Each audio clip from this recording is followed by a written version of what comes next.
戦争は変わった。一つの時代が終わり、俺たちの戦争は終わった。War has changed. It's no longer about nations, ideologies, or ethnicity. It's an endless series of proxy battles fought by mercenaries and machines. War and its consumption of life has become a well-oiled machine. War has changed. Verified soldiers carry algorithmic arms, manipulate social influence, AI enhance and regulate their timelines. Memetic control, information control, emotion control, battlefield control. Everything is monitored and kept under control. War has changed. The age of deterrence has become the age of control, all in the name of averting catastrophe from weapons of mass destruction.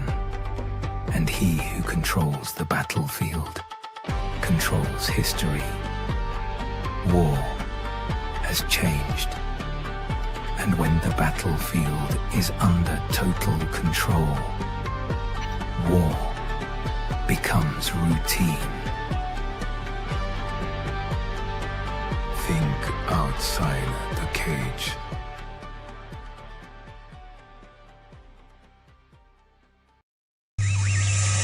The world is getting crazier.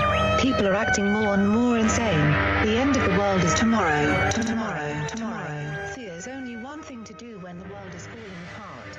Listen to Basil and Gonz as they discuss this week's news and events through the lens of Bible prophecy. You are listening to Canary Cry News Talk.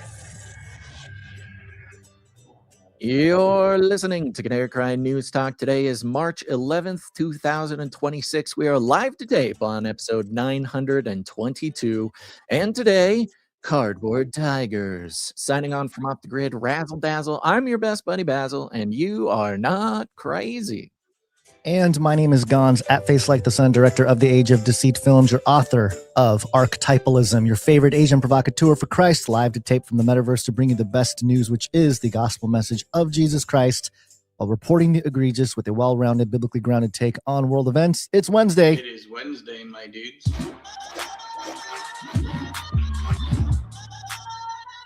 Wednesday. It's 3/11, and it is the 6-year anniversary of the lockdowns. Basil, it's been 6 years. Can you imagine that? Happy anniversary. Everybody's, freedoms and mental health. My goodness, what an exciting time. Look, if you've made it this far after a history-defining moment of 2020, that's something to celebrate. So good job. And we haven't had any other official lockdowns since then. But, the way things are going, they might be finding another way to celebrate the anniversary of the lockdowns, Gonz.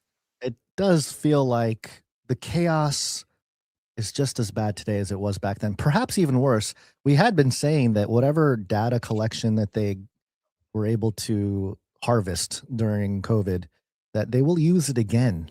And it does seem like we are on the precipice of such times.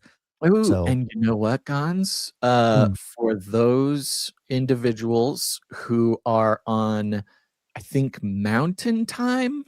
Yeah, I think mountain. Yeah, I think mountain time. 3/11 right now. It is 3/11 on 3/11 right now as we start the show. Whoa, bro. There you go. There's Joe Biden, his reaction.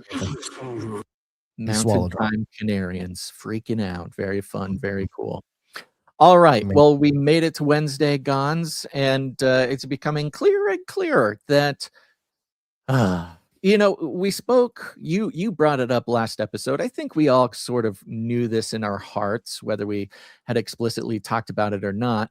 But you brought up the ex-CIA agent who made the comment that as of now, Christians are sort of the most targeted for PSYOPs. And I think we can look around and we can feel that this has probably been the case for maybe a couple years as we've documented this weird cultural shift of, I would say, officially starting with the second Trump administration, but even, even building up during the election of this little bit of a vibe shift as far as culture and Christianity.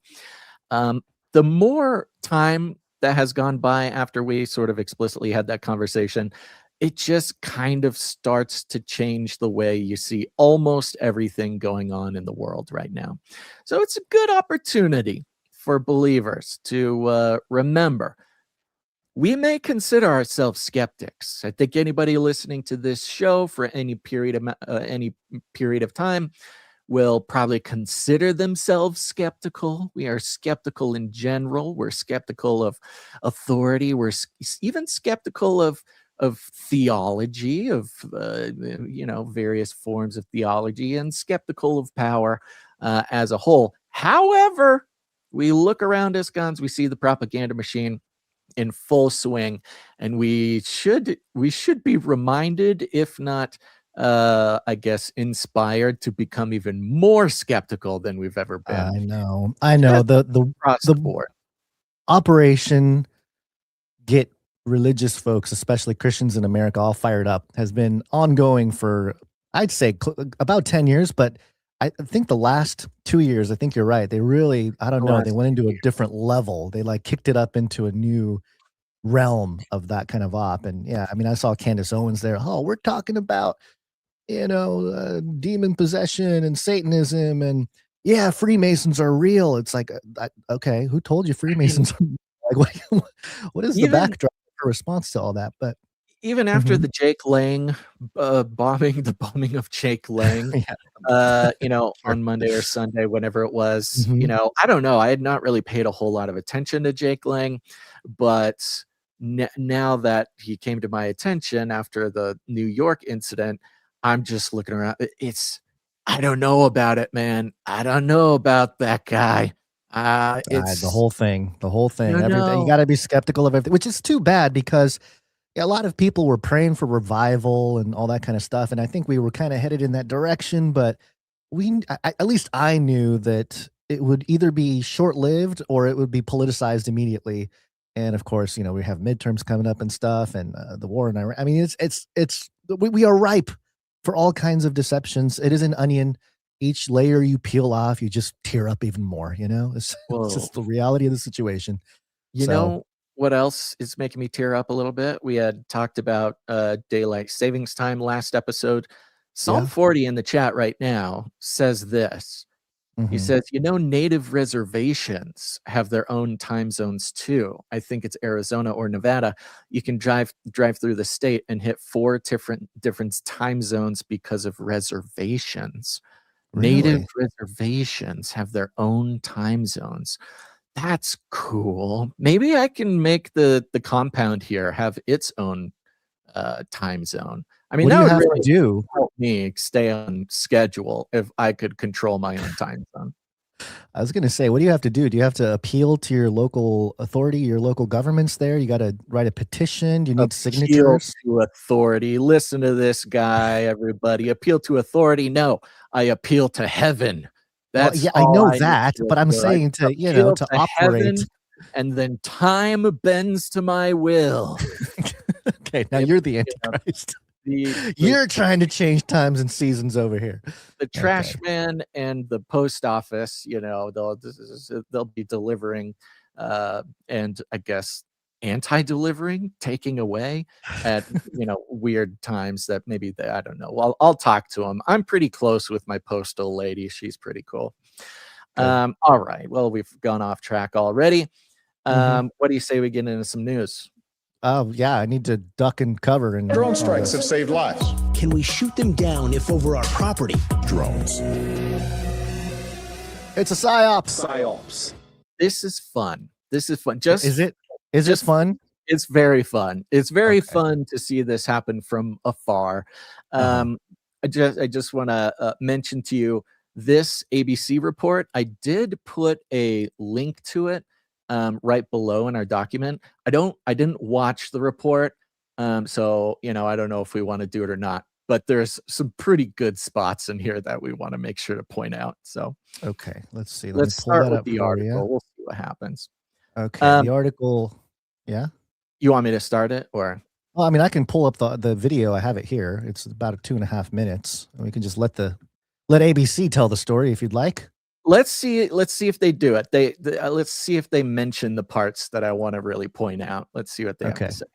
The FBI warning of possible Iranian drone attacks on our homeland. A new alert reviewed by ABC News revealing Iran's aspirations to conduct a surprise attack specifically against unspecified targets in California. The FBI warned police departments. They did, yeah. Well, sort of. They didn't say the full line, though. Well, I mean, that's the important part. So this is, you get the vibe here. California, FBI, drone attacks, watch out. And the FBI alert says, let me read it here. We recently acquired information as of early February 2026. Iran allegedly aspired to conduct a surprise attack using unmanned aerial vehicles from an unidentified vessel off the coast of the United States homeland, specifically against unspecified targets in California. In the event I don't think she said specific. Oh, she did say it. She did. Oh, you're right. Hold on. Let me play it again. From her. Specified targets in California. The FBI saying it's warned. Oh, I got to go back. Okay, sorry. A surprise attack specifically against unspecified targets. What? Specifically against unspecified targets. I mean, it logically kind of makes sense. It's just a weird. It does not. It logically does not make sense, but I think we get the vibe. I mean, these are the things you got to pay attention to, right? Because this is an FBI alert going out to California. Iran allegedly aspired to conduct a surprise attack specifically against unspecified targets in California. If we want to logically understand this, that would mean that Iran was very specific, right? That they don't have a target, that their target is just whatever. Maybe that's what they're trying to say, is they specifically didn't choose targets in LA to hit with drones. I don't know. Let's keep going. Okay, back to this lady here. In California, the FBI saying it's warned police departments across the Golden State now of strikes by unmanned aerial vehicles or drones as tensions rise in the Middle East. Let's get straight to our chief investigative correspondent, Aaron Kontursky. Aaron, what are you learning? We've reviewed an alert that came within the last couple of weeks, Kira, just recently from the FBI to law enforcement agencies up and down the California coastline, warning that Iran is aspiring now to perhaps launch some kind of a retaliatory attack on the U.S. mainland using drones on the West Coast. The alert that we reviewed said an uncorroborated report suggested that. So what he just said is from September 2025. They're kind of like merging a few different alerts. Did he? I was going to say that this was September 2025. I don't think he did, but yeah, the article did, and that was what I was going to say, is that this stuff is months old. No, there's multiple things. There was one, September 2025, and then there was one last month. Now that they discovered this plan at the beginning of February, which the war hadn't even started yet in early February. When did the war start? Do we even know? I don't think it was early February. I think it was like a week and a half February. It's been a couple weeks now. I don't know. At least I think it was like March 2nd or something, but I guess it doesn't really matter. So they're kind of collecting a series of alerts from at least the last 6 months or something. Let's keep going. Unidentified Mexican cartel leaders had authorized attacks using drones carrying explosives, so they know that capability exists. And this separate alert that we've reviewed, Kira, says that Iran has those same kinds of aspirations. So the U.S. has broadly known for some time that drones could be deployed against the homeland. We know that Iran has been using drones significantly in this 12-day-old war with the United States. That's what killed the first 6 U.S. service members in this war. But now the FBI is specifically warning police agencies in California along the Pacific coastline that Iran is aspiring to use them to attack the West. So why California? Why the West? Yeah, why? Good question. And that's not exactly clear, but perhaps there's thought that Iran has these things pre-positioned on ships that are still in international waters or that could float through international waters. We know that we've previously reported, Kira, on Iran's desire to perhaps activate sleeper cells in the United States. There it is. Although that's there it is. From confirmed or far from anything operational as far as law enforcement knows. It's not clear why. What? It's not operational. I got congressmen telling us they're sleeper cells for like 2 weeks. We just got the alert, the sleeper cell alert. So this is very interesting. I'm glad we played this. It's even better than the article, because what they're doing is they're taking, notice the alert from September 2025 wasn't about Iran. This was about Mexican cartels. Mexico, yeah. They include it as a way, I mean, he literally said the words, they include it to remind you that the capabilities exist. Like, believe us about this Iran thing because we saw it with the cartels. And so if the cartels can do it, then Iran can do it. And we also want to remind you, don't just think that Iran, our enemy, is far, far away. Because remember, the cartels are still there, a much closer enemy who said they want to do this. Again, this is sort of like reporting by vibes. It's not necessarily just about this alert. Because again, this alert went to law enforcement in California in early February, which is like basically a month before the war even started. Because it does beg the question. They keep talking about how they've blown up like 50 Iranian boats, and do they even have any more boats that they could launch? Trump said they don't have anything else, so we've blown everything up. Everything's blown up. Which again is the interesting part, because if it is true that they blew everything up, what would they launch these drones from out in the a raft? Maybe I think there's his wording of like, they might have a vessel out in international waters that could float. They might float. Are you? They might float. Boats float, or are you talking about like fly? Are they UFOs too? Do they float up into the sky? What are we talking about here? It's just a bunch of barrels with. You know how? You ever seen those videos when cargo containers have fallen off of the cargo ship and they're just out there floating? They're floating. Yeah. It's just some cargo containers that fell. They're off. all just little drone eggs, and they hatch open, and blah, the drones come out. Yeah, exactly. So we've got reporting by vibes here. Very interesting. Not a whole lot, because there's nothing actionable here. Everything that they say is at least a month old, maybe more, and specifically unspecified targets. It's not like if you work in a government building or if you if you work in Hollywood, there's no targets necessarily. It's just a general vibe of like, watch out, Californians, drones can appear at any time. And if you doubt us, remember the cartel drones. There could be Iranian drones or cartel drones. I would like to know if the cartel drones are going to defend the land, if the Iranian drones are going to show up. It's like, hey, this is our territory over here. Get out of here, Iranians. We already rule this area. But also, you got to ask who benefits. Newsom science, baby! Ha! The only person that benefits in California is Gavin Newsom. This just gives him more authority. He's the war hero now. He's the protector of California. It's, man, we're in trouble. We're in trouble. So the PSYOP is strong. The PSYOP is strong. The fifth generation warfare aspect of this war, and we went over it last episode, where the message went out that the military kinetic war, it's kind of going in one direction. There's not a whole lot to worry about there necessarily. But what's the point of a war if you can't get the homeland all hyped up and afraid? Because that's what you need for public opinion. That's what you need to be able to continue doing it.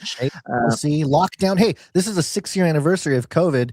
So, of course, they're going to drop another fear. I mean, I was going to say fear bomb. Maybe that's not the best word for it, but just like a fear thing, especially for Californians. They were really freaked out when we locked down with COVID. And I have to say, just boots on the ground, and I know there's listeners out there in California as well. More recently, I live near a military base. We hear booms all the time. Okay, middle of the night, booms going off, windows are rattling. I mean, that's kind of a common thing. The military. Yeah, base. the military bases are practicing they're doing target practice out here with the ballistics or whatever. But recently, I was at a park locally, and these helicopters kind of flew over very low. I mean, admittedly, it was very low. It was like, whoa, what's going on? You can tell these military choppers flying over. And in the past, in the summer, you would have something like that, and we kind of all look up, oh, hey, it's kind of low. But this last few days, I was at a park, same thing happened, and people there, you can tell the anxiety is a little bit higher. People are a little bit more like, they're reacting, they're pulling up their phones, they're gathering their children. Like, what are we going to do? We're at a park. Like, you're not going to hide anywhere. But yeah, you can just tell the vibes. Like you said, the anxiety is heightened here. And I'm sure now when we hear those military operation practice booms, when they're, either, I don't know what they're doing. I don't know what they're blowing up over there. But every time that happens, people are going to have, is that an Iranian drone strike going through their heads? And yeah, that's part of that psychological warfare, the 5th generation warfare. Get that fear heightened.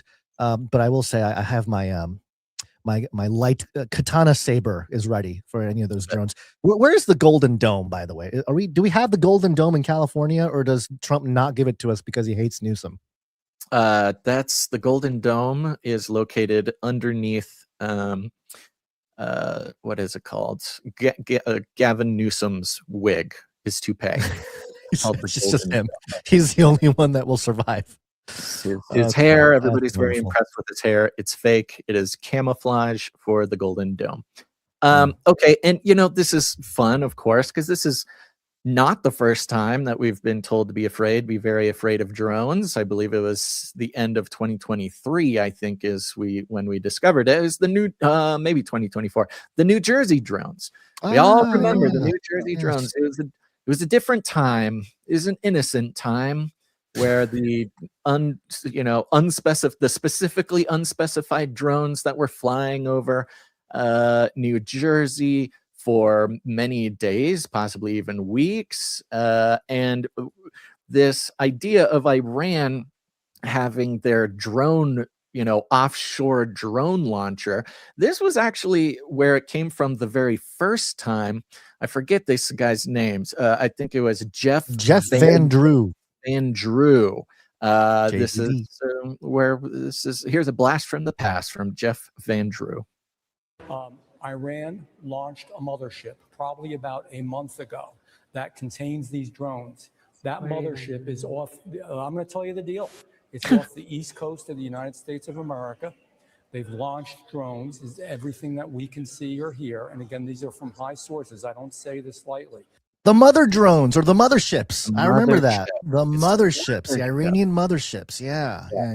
So, they were floating in the sky, right? That the whole deal was they had like a spot where they floated, and then like a bunch of the smaller drones would. No, you're thinking of Independence Day, Gons. That was the UFO mothership. This was a ship, a regular water floating ship, as we now have to stipulate all the time. And he was like the only guy talking about this. And he had said, I've been in a super secret meeting that nobody else knows about. I've been briefed in a skiff, and I'm here to tell you. You can even hear the response from whoever's interviewing him. He's like, it's an Iranian mothership. And whoever's on the other side of this interview goes something like, no. And he's like, no, I will tell you. I am telling you this right now. Kind of explains it. Now, there is actually interesting video, whether it's real or not, but the report during the Navy strikes on the Iranian Navy, they had some clips of what they claimed were one of these Iranian motherships, drone ships or whatever. They're kind of like mini aircraft carriers that launch drones. I they remember were all the like, conversation was like, do they even have enough battery power to come strike the mainland and then go back to their motherships? And right. you I know, mean, those are the types of it's conversations taking place.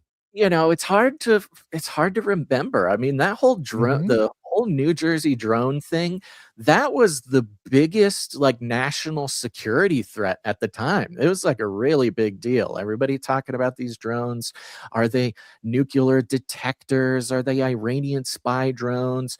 And the FCC, what was it? The FAA denied they knew anything about it. Blah blah blah. So this sort of drone fear has been an ongoing op for quite some time.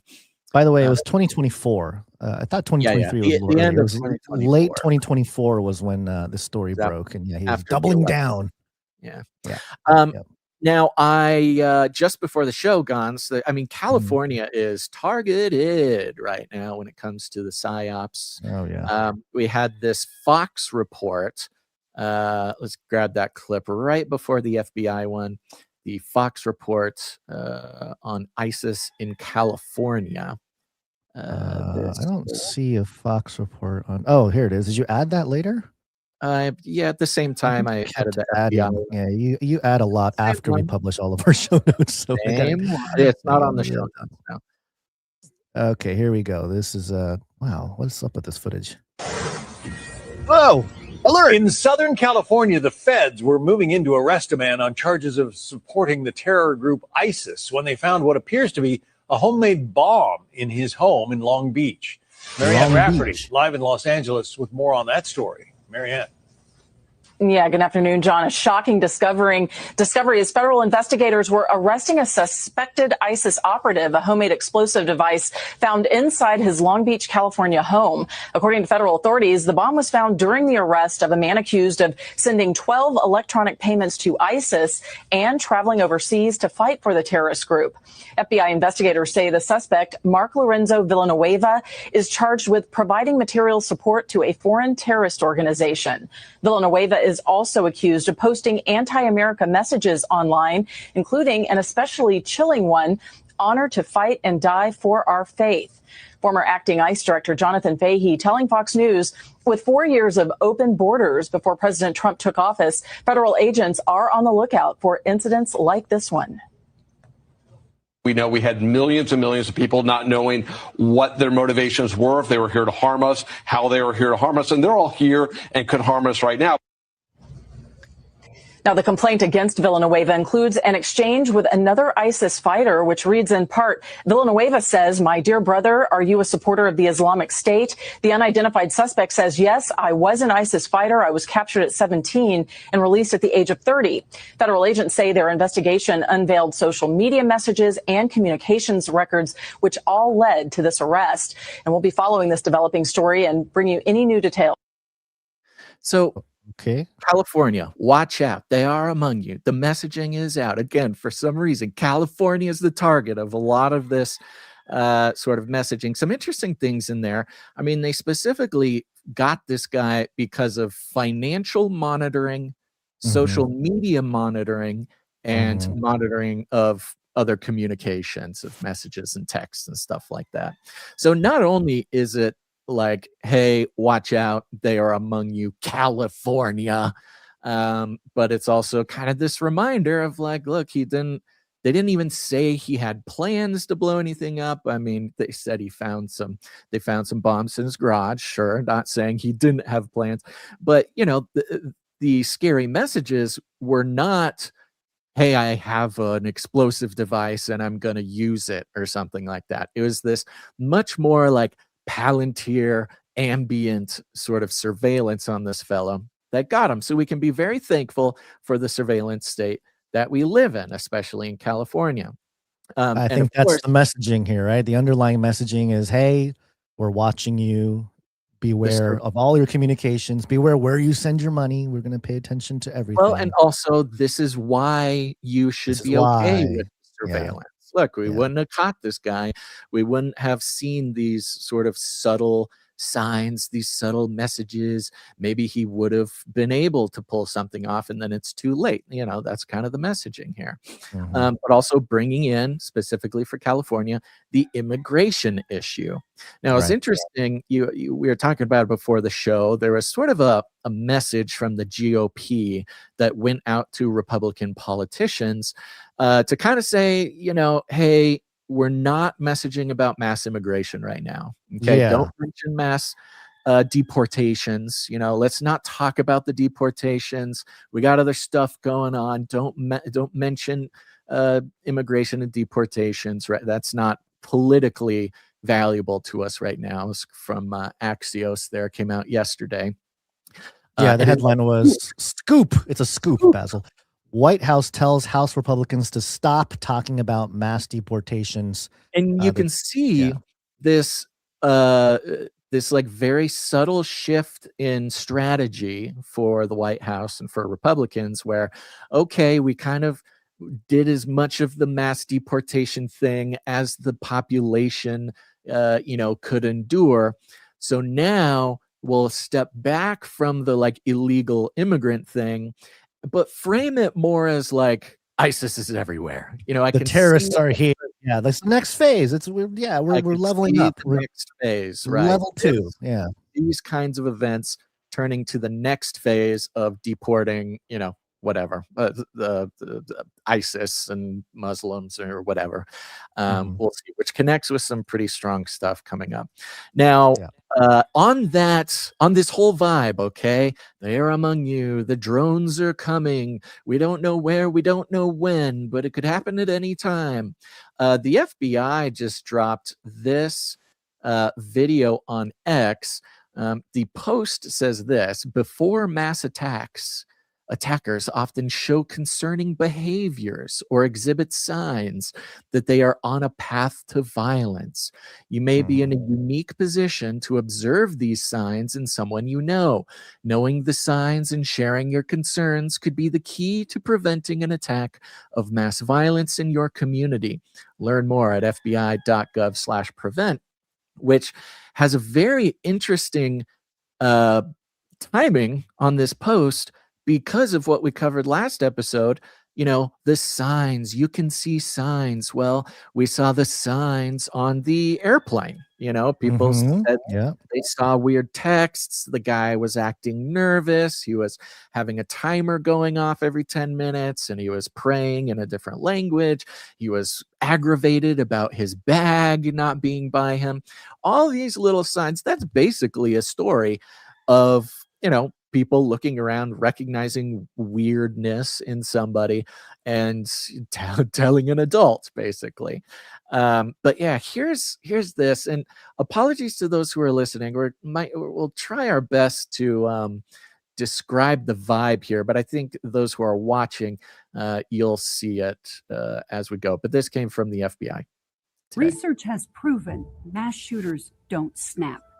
They are created through a series of unfortunate life events and stressors that can build upon each other. So right off the bat there, the opening shot in mass shooters don't snap, they, develop over time or whatever. The first shot is a man in the forest, a white guy wearing a flannel shirt in the forest, and he's racking the slide on a pistol. And the next shot shows him shooting the pistol, but he's in the forest. He's and then he's loading his magazine, but he's just kind of alone out in a forest, as if to imply if the sign you should be looking out for is if your buddy, some guy in a forest with a gun, shooting guns in a forest alone. It's just weird. Okay, you'll see much more of these weird things. They are created through a series of unfortunate life events and stressors that can build upon each other. In that process, they show signs we can look for to get them help before tragedy occurs. Now we are asking for your help by watching and listening for these signs in your community that are signaling something. Right there. Yeah, that's weird. It just weird. shows surgeons doing surgery. Doctors in an OR wearing masks, wearing the gowns, doing surgery on somebody, as it's saying, like, these are the signs, watching and listening. You could save your community when these very suspicious surgeons are having a hard time. It's just all the visuals are so weird. It seems like the FBI has a stock video account and they just pulled whatever. Right. It's very stock. Yeah. And yeah, you'll notice there's not going to be any imagery that will draw your attention to, any specific minority group, race thing, no religious connotations. It's almost like the absolute weird blandness of all the imagery. It's almost like a vacuum, there's a vacuum. Nobody you see here is like really, none of it's really helpful imagery. So you kind of tune out, and maybe the psychological effect is to kind of make you tune out visually. So then you put in your own imagery. Right. You fill the gap. Right. You fill the gap. Like literally the next shot is like a fog machine that's blowing fog. And then after that, it's two women doctors in doctors' coats walking down the street. What's up with all the doctors in this video? All doctors. They're like talking. It's just so weird. A lot of like doctors and medical and stuff like that. We have a bunch of dangerous doctors, apparently. These signs in your community that are signaling something is wrong. Being a hero doesn't always involve running towards danger. You can be a hero by knowing signs that help us prevent danger. Look for people around you who are struggling. They may have changed in a way that makes you worried. There's a doctor struggling. It says, look for people who are struggling. And then it shows what looks to be like a sad businessman. Like a sad businessman on some stairs outside. Like he lost a court case or something. Oh, I did bad business. Shoot. But then the next one is a doctor laying on the floor of a hospital with all the PPE on and just like really like, taking off his like face. He failed a surgery or something. Yeah, I did a bad the patient died or something. And he's very upset. Yeah. I need to commit some violence because I did a bad I need to commit terrorism. Okay. Makes you worried. FBI BAU research shows there are common behaviors to look for. It's the coworker who feels deeply wronged and can't let it go. It's the patient's family or a guy on a phone. Okay. member who holds the hospital responsible for their loved one's pain. It's a client who is that is interesting. Okay, what was that? The hospital one? This might be like a COVID thing. Yeah, like over a COVID reference or something. A family in a hospital. Oh, yeah, an anti-vaxxer. Yeah. Member who holds the hospital responsible for their loved one's pain. It's a client who is going through crisis, has withdrawn from treatment, and might be thinking about self-harm. Research shows that someone is much less likely to become a shooter if someone notices these signs and tells someone. We can. How many someones? Someone tell someone that someone is going through something. All be heroes simply by noticing behavior changes, caring for our communities, and saying something when we are worried. See something, say something. Talk through your concerns with someone you trust and make a plan for how to help the person who is struggling. Be a hero. Know the signs. Speak up. Oh, so that's the new slogan. Know the signs, speak up. What are we talking about? Terrorism here? Or are we talking about depression? Like, I don't even know what this is about anymore. Is this exactly? It's really interesting. I don't know if it's counter messaging or if they're kind of riding on the coattails of all the sleeper cell terrorism events recently, or maybe they're just like it seems like a super DEI video, right? There's all the people who they're trying to show as like possibly dangerous. They're all white people. They're all doctors. Basil, this is specifically unspecific is what it is. This video. That's a really good point. This is specifically unspecific. Yeah. And like, it's just so strange. There's like 10 clips of like a therapist. Yeah, therapy going on, maybe some group therapy or some AA group or something.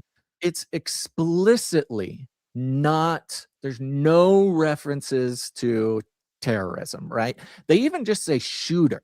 Like they're not even including things like explosives and stuff. It's just mass shooter stuff. And it's see something, say something.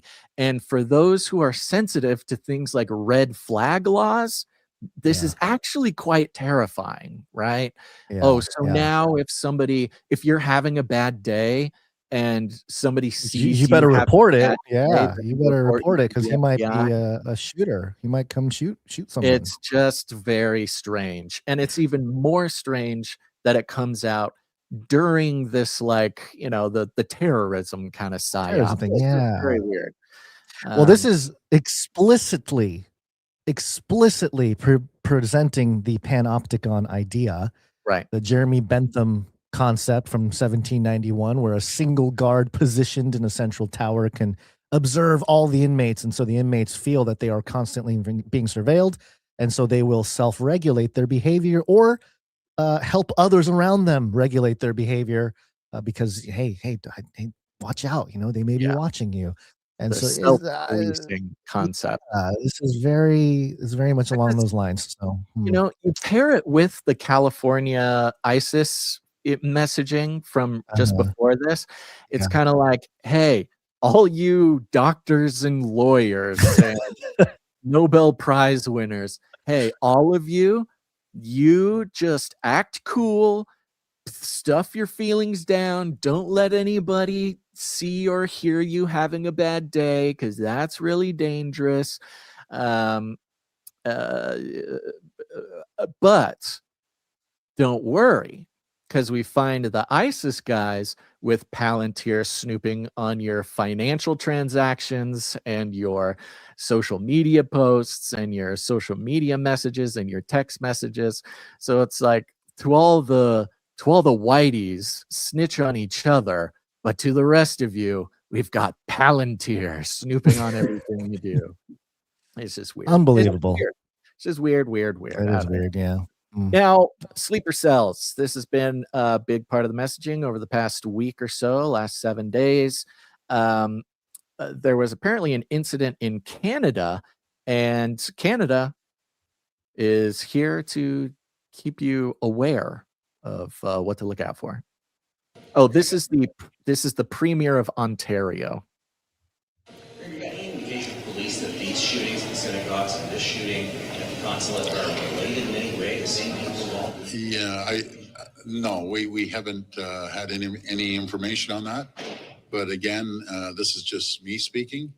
I believe there's sleeper cells all over the world, as we know. They're in the U.S., they're in Canada here, and we have to weed these people out and hold them accountable. Because again, folks, we all grew up here, very peaceful, loving communities all across the province, and for these people to be doing this, they need to be caught and they need to be thrown in jail for life. Okay. I had to scour Donald Trump's Truth Social for another thing that we actually didn't bring to the show, or at least I think we dropped it. But this clip was actually, I think Trump shared it multiple times on his timeline. So well, for whatever reason, this clip of the Premier of Ontario speaking about sleeper cells was very much on top of mind for Mr. President Trump. So it's funny because, again, just a fun fact. This is Doug Ford, who is the brother of Robert Ford.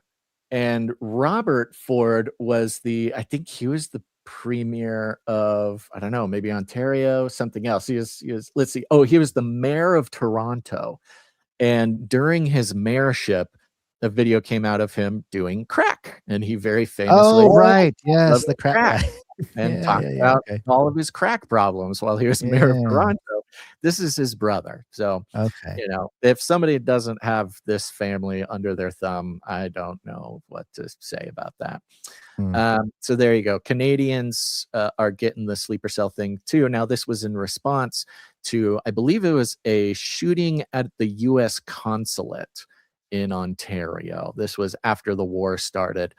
Somebody shot a bunch of holes into the U.S. consulate up there. So, more doctors and lawyers who are having bad days just can't help themselves up there. Yeah, let's see, the CBC.ca, police call shooting at U.S. consulate in Toronto. National security incident seeks 2 suspects. That was yesterday. Two of the them. news story there. So, yep. Yeah, we have this clip from Ted Cruz as well. Sleeper as part cells. of the reason, the sleeper cell thing, and why? What's the problem? Why can't we stop these sleeper cells? Are you concerned about sleeper cells? There's been discussion of that.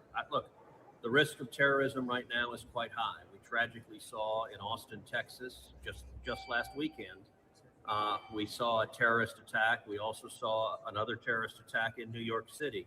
There is a heightened danger of terrorism right now, and I will say it is particularly indefensible that Democrats have shut down the Department of Homeland Security while we are facing an enhanced terrorist risk. The Department of Homeland Security exists to guard against terrorist attacks. The danger has never been higher than right now, particularly after 4 years of open borders under Joe Biden. We know that radical Islamic terrorists entered this country, and there's a vulnerability all across this country. It is disgraceful and indefensible for the Democrats to vote party line not to fund the Department of Homeland Security right now. We need to open it up and fully fund it. So he's talking about the partial shutdown of the DHS that started on Valentine's Day, February 14th, right? Which is a good reminder, because I think maybe a lot of us forgot that we are technically in a government shutdown. Partial shutdown. I had totally forgot that Department of Homeland Security is not fully funded currently. Right, and that includes ICE and FEMA and all these groups, right? Yeah, if I'm not mistaken, the Coast Guard. Oh, yeah, but maybe the Coast. Now that I think about it, the Coast Guard being under the DHS, the whole drone thing off the coast of California starts to make sense. I don't know. It just seems like the threats are all related to the shutdown. It's all maybe political staging for. So that's what I'm saying. We might be looking at some sort of operation based on the DHS shutdown. Interestingly, sort of connected to this, here's a Fox News report.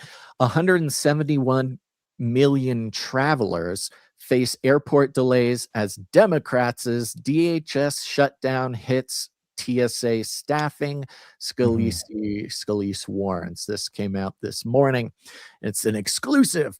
House Majority Leader Steve Scalise from Louisiana is hammering Democrats over the partial government shutdown as its effects begin to hit millions of travelers at airports across the country. And remember, over the weekend, we had the airplane. We had the bomb threat at the airport. Quote, "This is expected to be one of the busiest spring travel seasons on record." I wonder why.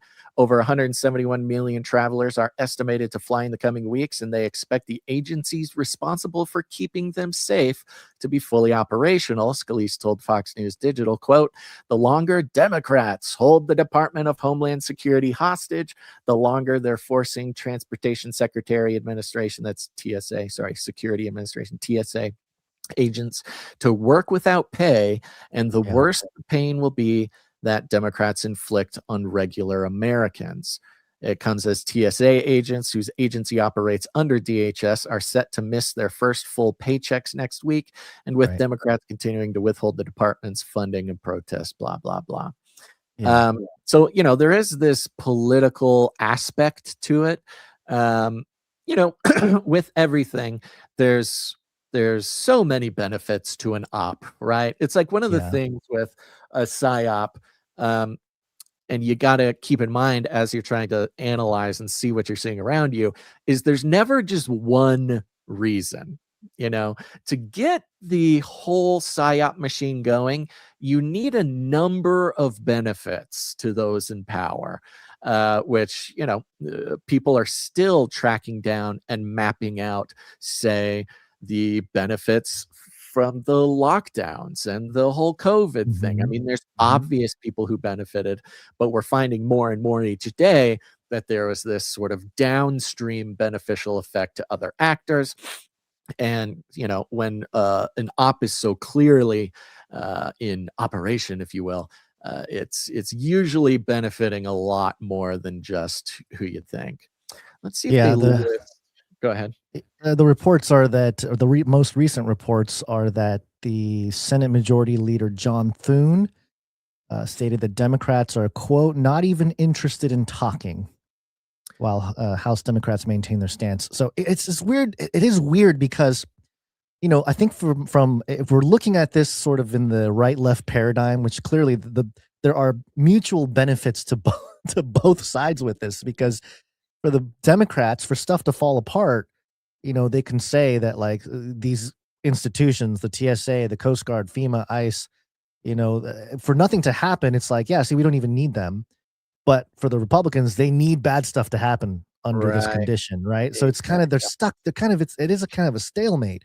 And hopefully nobody actually gets hurt from any of this. But I don't know. It's a very interesting, multi-leveled, intergovernment warfare going on.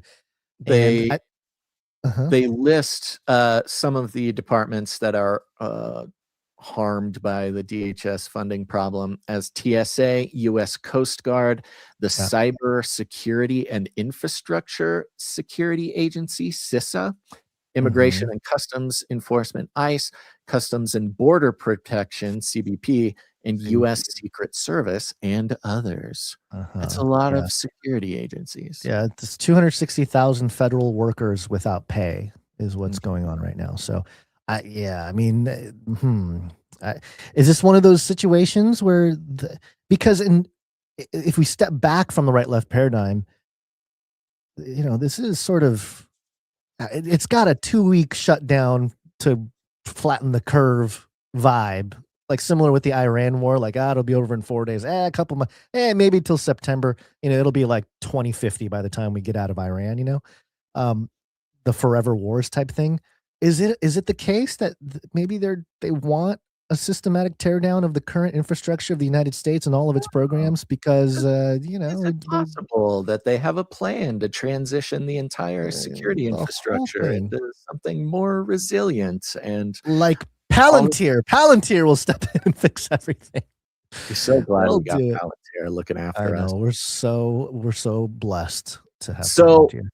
So, this whole thing continues, and it's, of course, related to Iran. We had the sleeper cell announcement go out. We got now everybody talking about sleeper cells. We've got reports about sleeper cells doing stuff. Thank God that nothing happened. Even with, that was one of the interesting things over the weekend, from the guy on the plane to the bomb threat at the airport to the bombers in New York City, which, thank God, the bombs did not do anything. So still this sort of, in a way, and, somebody's going to have a blast misunderstanding me here, but so far, a sort of harmlessness attached to the messaging with the op. It's more psychological trauma than any kind of kinetic trauma. It's so very effectively psychological trauma with, thankfully, no blood having to be spilled, and let's hope it stays that way. And that report from California is sort of another example of that. Like, oh, don't worry, we got him before he could do anything. So I'm sure we'll be getting more and more reports about that. And it also plays back into the mass deportation thing. Sort of building a case for a certain kind of person that hopefully they can rally support from everybody, from all sides of the political spectrum, to agree, maybe we should, deport ISIS members, Right. I think we had one more clip here, right, on some sleeper cell stuff. Who's this? Yeah, this was acting DHS Secretary Chad Wolf, and this is, of course, the DHS being partially shut down. They did have this Chad Wolf call into, I believe it was Glenn Beck, and discuss the threat level of the United States. Let's see what he has to say. It has nothing to do with him needing his job funded. Yeah, no, not at all. No, not at all. How bad is the possible terror network here in America?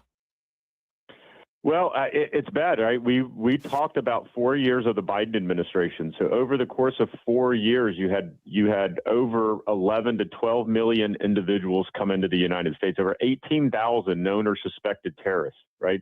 The National Counterterrorism Center just testified about that. Over 18,000 known or suspected terrorists tried to enter the country during Joe Biden's tenure, and a variety of them made it in.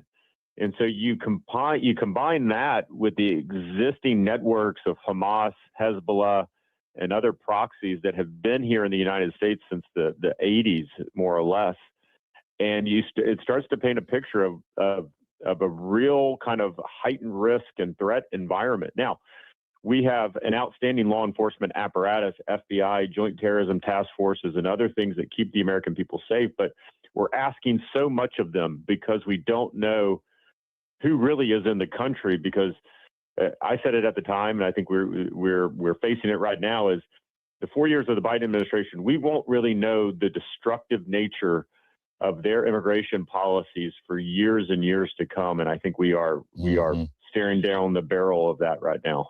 Did he say it's been here since the 1980s?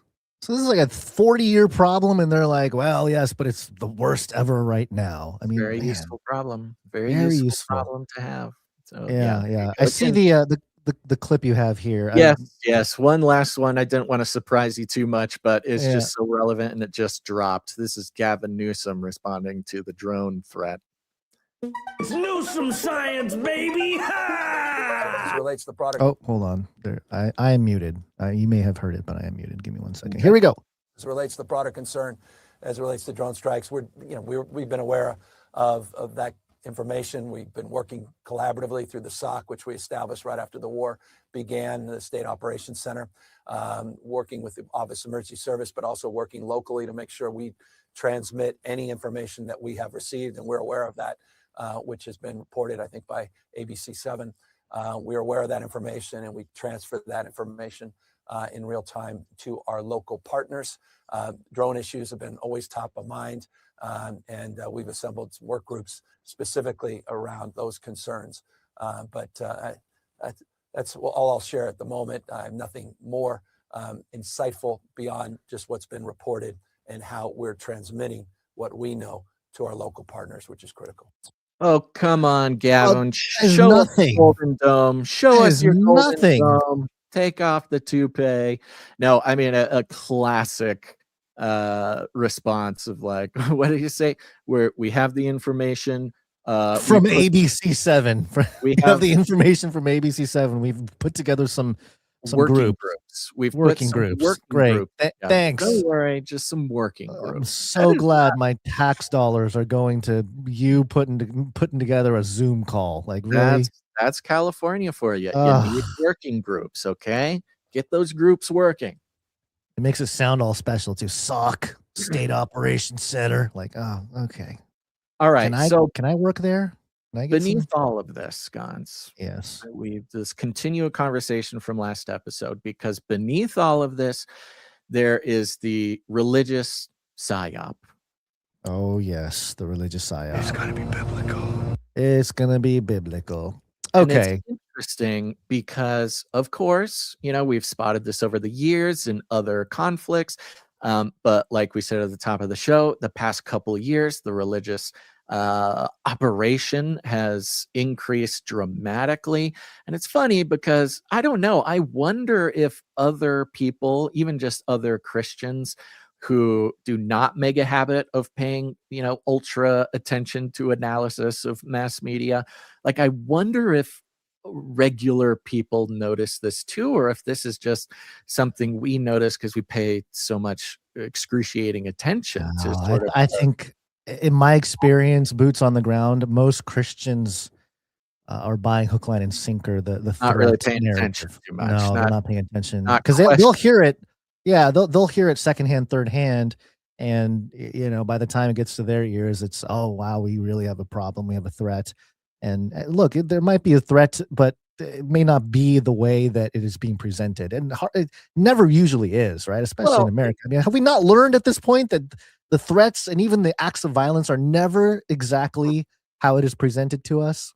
And I'm I not guess we so need to learn. sure even like the specific threats that are being presented. I'm thinking more in like the being able to see that there's a pretty specific targeting to people of faith. I mean, there has been some sort of revival over the past few years, lots of people gaining more interest. I mean, the Overton window is wide open when it comes to talking about Christianity, even on explicitly non-Christian shows by explicit non-Christians.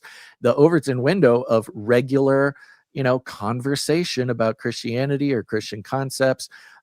All of the biggest, podcasts, again, if they haven't become Christian themselves, they are regularly having on explicitly Christian like content creators or whatever.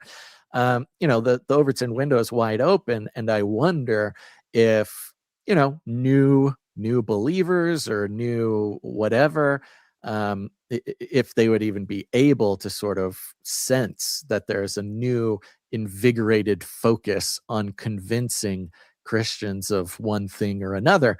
And of course, with that comes the insistence that everything going on geopolitically is a religious war. We had Bibi's insistence that the Gaza operation was a religious war, Putin's religious war with Ukraine, and of course now the religious war with Iran. And just like a full-throated just exclamation from the government of the United States, Lindsey Graham and others, that this is a did we bring the religious Lindsey Graham clip? Oh, we shoot. talked about I it was going to last include episode. it. No, but Okay. there was one that came out. Maybe I'll look for it while we're talking about this. But Yeah, sure. yeah. So So with that, go ahead. You just take us. sure. I was going to present this because this is there was a clip that was shared by Wall Street Apes on X, and here's the caption. Okay, this is Wall Street Apes commenting on this clip. I'll play the clip for you in a second, but the commentary is: Muslims are entering Christian churches in Minnesota and chanting prayers to Allah in Arabic. They're filming it for social media to proudly declare Islam is taking over America. Okay, so that's the framing going on. Okay, now let me play the clip for you. I expected something, we just had the Don Lemon storm a church type of thing, so I'm expecting some kind of very egregious footage here. When you told me about this, you said, "Oh, there's, they're posting this video of this guy filming himself in church, and he's quietly singing in Arabic," and I was picturing like a church service. I was picturing it in a Protestant church, and an evangelical church. I imagined it in an evangelical church during a church service where maybe there's like a worship song or something going on, and then like a Muslim guy Allahu Akbar. filming like in the middle of himself, making like a statement, or trying to sing louder, to whatever. That's what I imagined when you told me about the clip. It was it was a much different situation when you're seeing the clip. Now, I don't know if you mentioned the David. I have not yet. Okay, you got a plan. You take us there. I have a plan. Yes. And so here's the clip in question. Okay,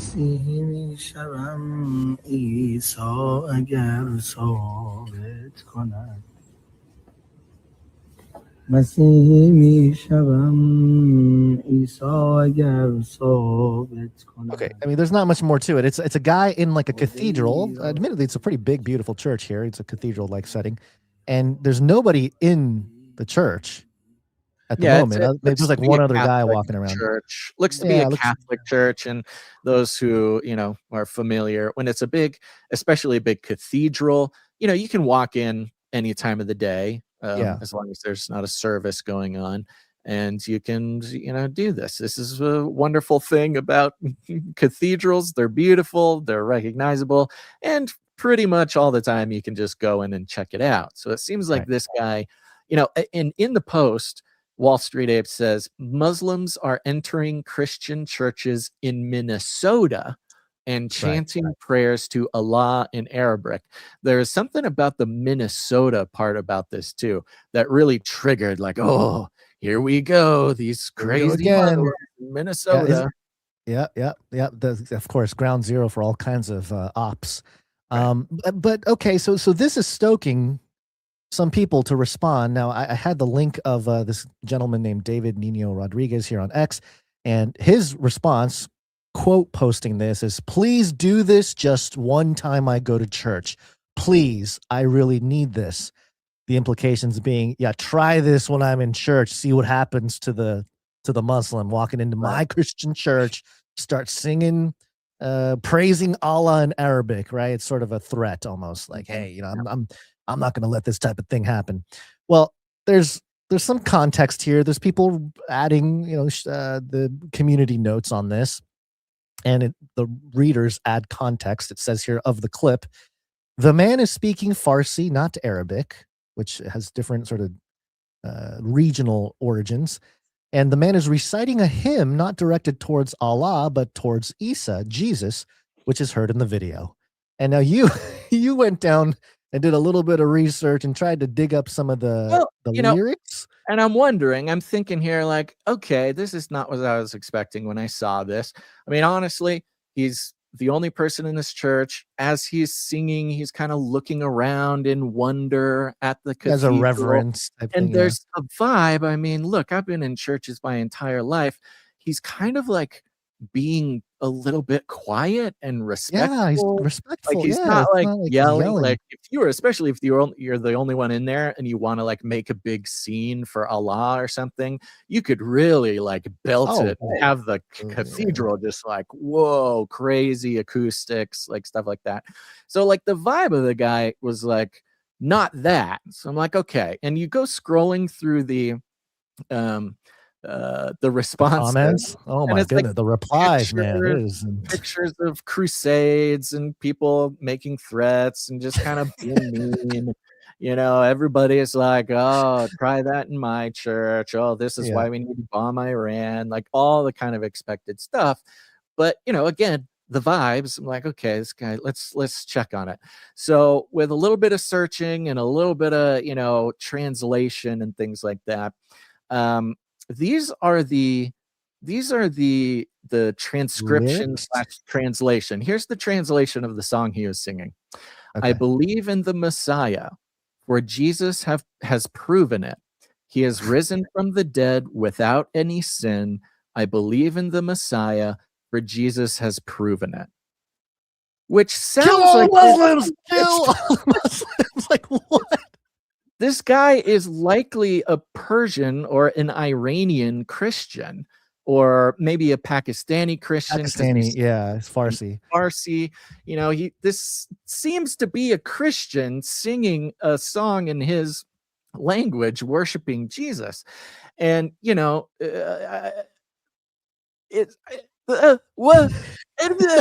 what are we doing, people? I mean, what are we doing? What do you mean Muslims are entering Christian churches in Minnesota chanting prayers to Allah in Arabic, not the right language? No, he's not.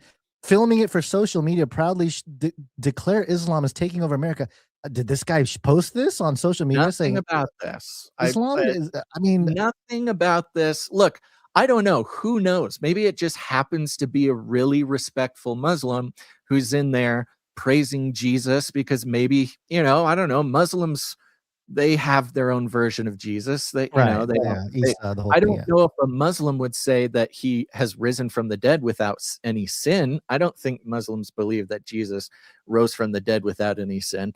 You know, that's a Christian thing. So you have a admittedly foreign Christian in Minnesota coming very respectfully singing a song to Jesus in this cathedral, and just like everybody's losing their gourds on this. It's please try it in my church, see what happens. I mean, it's really scary to see. It is a little bit scary, yeah. I mean, there's a few different aspects of this. Now, apparently, somewhere I did use AI to search all the responses because there's like thousands of them, because just trying to see like, okay, is anybody whatever, is Yeah, is anybody anybody pointing out the fact that he's actually singing about the Messiah and Jesus is the Messiah? I mean, I don't know. And apparently there was a couple people who did do that, but of course, Okay. they're either Buried hidden in the or algos, they're yeah. buried or they're something. So yeah, but it was really kind of, I mean, honestly shocking I mean, maybe not shocking. That's not maybe shocking, but not disappointing. surprising. Disappointing. That, we're in the midst of, yes, there's geopolitical things going on. Yes, there is a problem with Muslims and Islamification Yeah, of and course. terrorism. Those problems Yes. exist. But the religious part of the PSYOP, where from top to bottom, from the US government all the way down to, churches in your neighborhood, there's this focus on like, yo, we need to go to war with Islam. We need to go to war with Muslims. Look at this guy singing to Allah in a church. What would you do if he did this in your You church? know. And it turns out the guy's a Christian singing to Jesus. It's just this really scary like moment when you can, I don't know, just see really bad Just how easy it is to PSYOP use is really manipulating the situation. Yeah, I mean, this harkens back to exactly what we started the show with, which is the whole FBI post about, hey, they show signs, look for the signs, beware, pay attention. Somebody who's not educated, maybe, or maybe just reacts to certain things because they hear Arabic, or even not even Arabic, Farsi, another language in their church or something. They might think this is a sign. They might need to speak up about this. And this is sort of the danger of that kind of messaging, is that, just because it's in a different language, you're going to think that and this maybe is not even that, a threat. just because somebody posted it and said, Right. this is a Muslim trying to take over your church in America, it's framed in a way immediately that you don't even take a second to be like, okay, is it actually what he said? Is it actually this? No, it just immediately, it shows how easy it is really to deliver a message before people even absorb the information. And then they absorb that information through the filter that you preloaded, pre-bunking. And it's spooky, man. And for sure, look, every time we get on and do this show, every new development after a couple of days here, it gets scarier and scarier how obvious the PSYOP to turn this into a religious war, because if they can get the Christians all fired up for a religious war, then they can justify anything. And y'all know people are mad at me for it. I've got a maybe more nuanced, complicated relationship with the war in Iran right now, but don't let yourself get played, man. People are getting absolutely played, and they're getting played by the institutions and the authorities that they otherwise would say that they're so against. I mean, look at tons of people, even a lot of our own people who formerly were, Trump voters, liked what Trump's doing, maybe wouldn't say that they're like MAGA, of course, but totally. And now they're sitting here, they've changed their minds about Trump, and they're like, this guy's a liar. He tricked us into doing this war. He said we'd never do war. I can't believe you guys fell for it. I can't believe you fell for it, other people, totally ignoring the fact that they were, right in the same boat. And even though they may be fully embracing the skepticism of the war in Iran and of Trump, they'll see this and be like, yeah, we do need to fight the Muslims. Yeah, Muslims are taking over a church in Minnesota because I saw it on X. It is very deceptive, very deceiving, but the deceiver is very subtle. He's got finesse.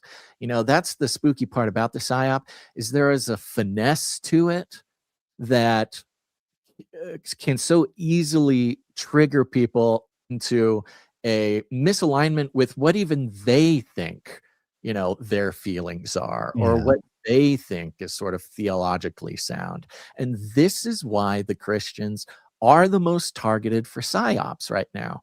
And unfortunately, I don't want it to be true, but it may be the case that they are also the most, susceptible to PSYOPs. Yeah.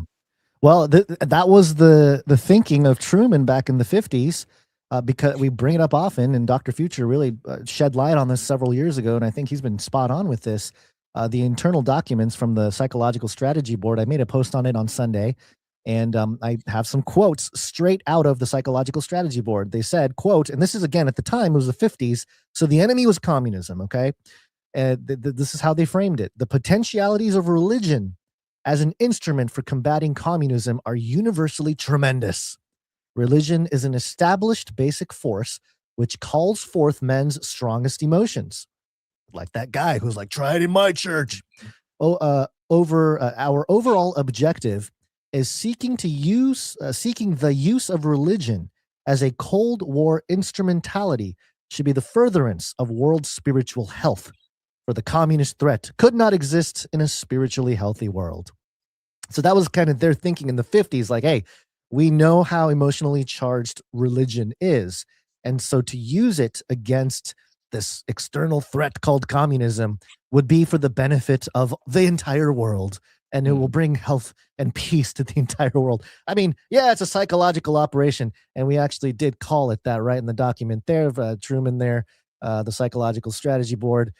Was established by presidential directive April 4th, 1951, quote, to authorize and provide for the more effective planning, coordination, and conduct within the framework of approval national policies of psychological operations. So this is like legalized psychological operations, Right. and it's against the religious or the Christians, mostly in America, to support combating perceived threats. I will put it that way. Because again, I suppose maybe there's some ideological threats, or I would question a lot of even like the kinetic threats that really exist. The groups like ISIS and all this. We know that's the creation of our central intelligence, or maybe foreign intelligence. Yeah, not to say that no threat exists, but ISIS is very famously created by the CIA. Yeah. Created by is maybe not the most specific way to say it. That you could say it a couple different ways. Most intentional blowback. Right. And there's an intentionality to the creation of ISIS and the sustaining of ISIS that American intelligence agencies are, let's say, very involved with. Yeah. Yeah, man. And look, the X algorithms are going to support the individuals that support this narrative. Kevin Sorbo, Hercules, he was a Nephilim, so I guess maybe that's where he gets his thing. But I like Kevin Sorbo. He seems like a nice guy and everything, but he posted this screenshot where it lists a whole bunch of acts of terror.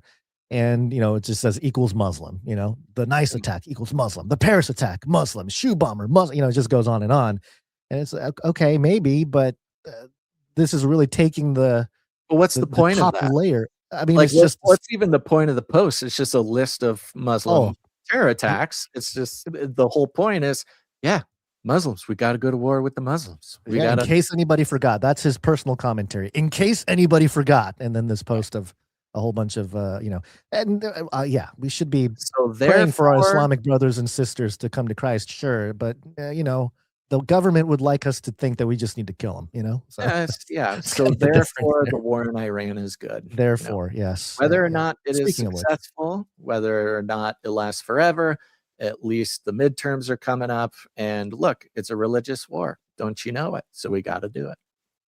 Yep. Okay. Are we, I think that's our little let's take a second break. Well, Okay. we got some more big stuff coming up, but let's take Big a second stuff. to thank our executive producers, because we are on the value for value model, folks. You know it, you love it. You'll notice we don't take any money from any corporations in any form, because advertising is evil, and you don't want to sit and have to hit the skip button, skip ahead 30 seconds or whatever. But even more so, and more importantly, we don't couldn't imagine this show doing what it does and being what it is when there would have to be any sort of self-censorship or any sort of moderation on content because of having to remain brand friendly. Okay, it's not going to work. We could not do it. We could not sleep at night if we took money for brainwashing our beloved Canarians. But it is value for value, and we've survived this long strictly on the precious, precious generosity and participation of our listeners in the value for value model. Very simple. If you get any value from this, please, please, please put some value back in, and you can do it with your time, your talent, your treasure, whatever it is that God's given you to, participate in his work on earth. You can go to canarycry.support to learn all about it. And our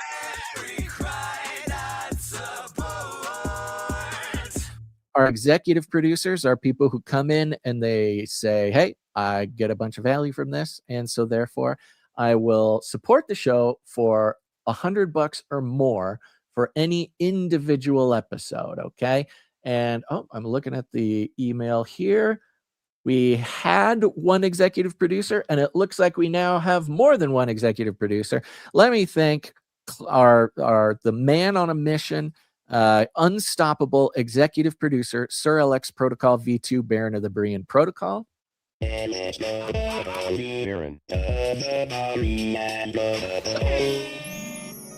He is supporting the show for $100 and 33 cents today. Illuminatus!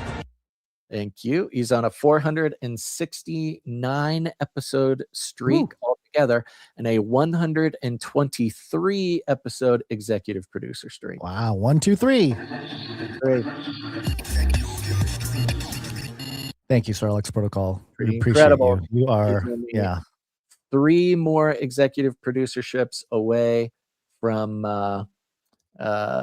beating his record, or I guess matching the all-time world record for executive producerships. Wow. Then now I would like to thank executive producer Chelsea S. Chelsea S. Thank you. Executive producer Chelsea S. comes in for a nice round number, so we will not disclose it on the show, but Chelsea S. sends a note and says, blessings, you guys. Thanks for your work. I appreciate you. Well, God thank bless you. Chelsea. Praise God. Praise God. We appreciate you as well. Okay. Next on the list, we have executive producer Marty B. Marty B. Yeah, Sir Marty B, that is. Yeah, Sir Marty B, I was going to say. And he comes in for $136. Thank you very much. 136. Thank you. Yeah, 136. Beautiful executive producerships here. And that is it. Those are our 3 executive producerships for episode 922 of Canary Cry News Talk. Hey, if you see these executive producers out on the street or you see them in the chat, give them a high five, and just know that the show today is brought to you by these wonderful executive producers. Yep, absolutely. Let's see here. Next on the list, we have a I do want to give a big old shout out to all of our monthly producers. No matter how much you produce the show for, whether it's $1, whether it's $5, whatever the Lord inspired you to do, our monthly producers are a huge reason that we're able to continue doing what we're doing. And especially our supply drop producers. Thank you to our supply drop producers. We are hard at work getting out the next supply drop. And if you haven't heard about it, go to canarycrysupplydrop.com. You support the show for $33 a month. And every quarter we send you a big old box of stuff that you can't get anywhere else, and will make you all warm and fuzzy inside, but also make your garden look good, make you look good, make your, I don't know, house look have good. Gold. Golds, yeah. Shirts, maybe sometimes. Now, speaking of speaking of the supply drop, Sir Ike Yeah. was running the rating and review giveaway. Mhm. And he's going to keep doing these. He's got more. Okay. So it's the rating and review giveaway. If you haven't done it yet, leave a rating and a review specifically on Apple Podcasts, or Audible lets you do ratings and reviews. I think Spotify does at least ratings. Wherever you can leave a rating and a review for us, please go do it. Helps out a lot. Really makes a difference when people are looking through and finding the show. It also helps with the algorithms, and it's just nice to see people saying nice things about us. So it's a morale builder around here. So leave a rating and a review, take a screenshot of that rating and review, and email that screenshot to canarycrysupplydrop at gmail.com, and you will be in the running for the next giveaway. And I think Sir Ike left us a voice message to play for y'all.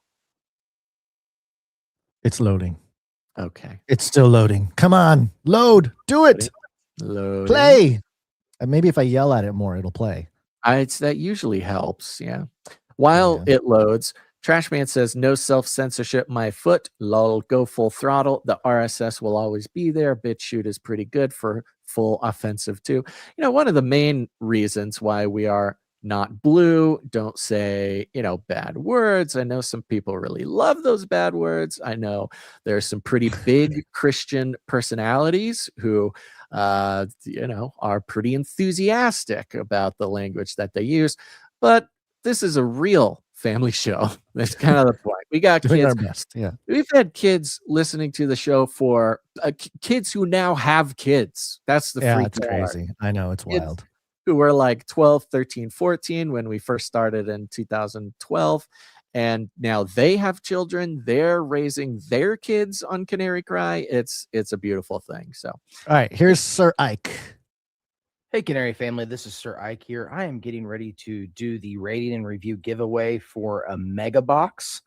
I have my random number generator pulled up, and I am getting a number right now. Here we go. And it is going to Mitch H. Mitch H., you have won a mega box of Canary Cry supply drop gear and swag, and I will be reaching out to you to get shipping information. And if anybody else wants to get in on this, all they have to do is leave a rating and review, screenshot that, and send that to me at canarycrysupplydrop at gmail.com, and you'll get on the list to win. Thanks. All right, Mitch H.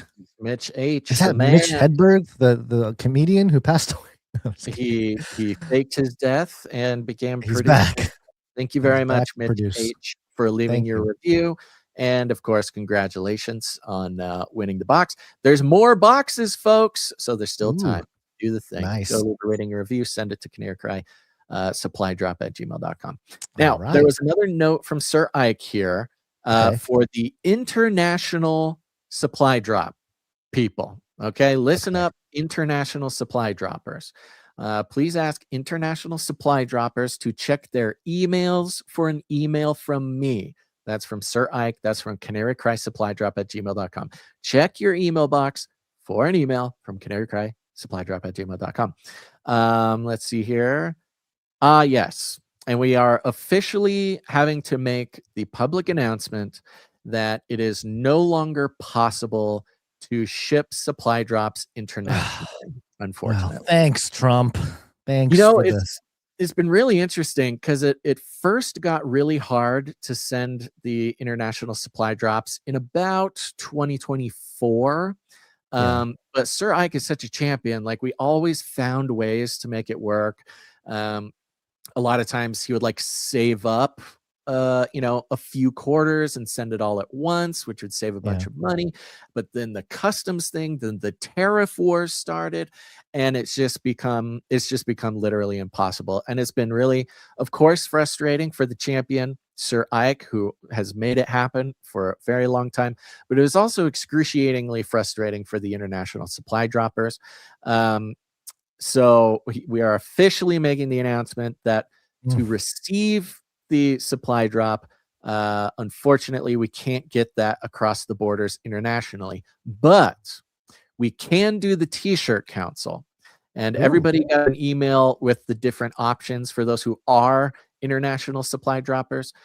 You got an email with a bunch of options. So make sure he's only heard from a couple of them so far. So especially if you're an international supply dropper, check for your email. If you don't have anything, reach out to canarycrysupplydrop@gmail.com. We want to make it as possible to reward our wonderful supply drop producers and figure out a way to make sure that they get the value that we want to give them. So there you go. All right. Last but not least, go to CageRattlerCoffee.com. Just do it, folks. Why haven't you done it yet? Cage Rattler Coffee, where value for value never tasted so good. Another amazing way to produce the show. I get it. Look, I'm very sad when I run out of Cage Rattler coffee. In fact, I'm going to have to put my order in for more Cage Rattler coffee. We, both Gons and I, we have it every single day. It is truly the compliments from all over the world of people telling us just how, I mean, the amount of times we've heard this, the line, I was never a coffee snob until I had Cage Rattler coffee. Sir Ike and the team over at Cage Rattler Coffee, they personally are sourcing these beans from all the best places in the world. It is roasted by a Canarian in super small batches. It is available only to Canarians. It's, as far as quality goes, I'm just telling you, test it yourself. I promise you it'll be the best coffee that you could get. Probably at any price, but it's super competitive pricing. And here's the thing. It's got our faces on it. It's got Canary stock packaging. It's beautiful. It's nice having that sitting there. You can get your Nephilim Hunter dark roast, your Emu Wrangler medium roast. I mean, it's really, it's just life starts to make sense. Okay. Let me tell you that. Life starts to make sense when you get your Cage Rattler coffee. And don't worry, if you don't know what to get, they got a sampler pack. You can get the Coffee of the Month Club.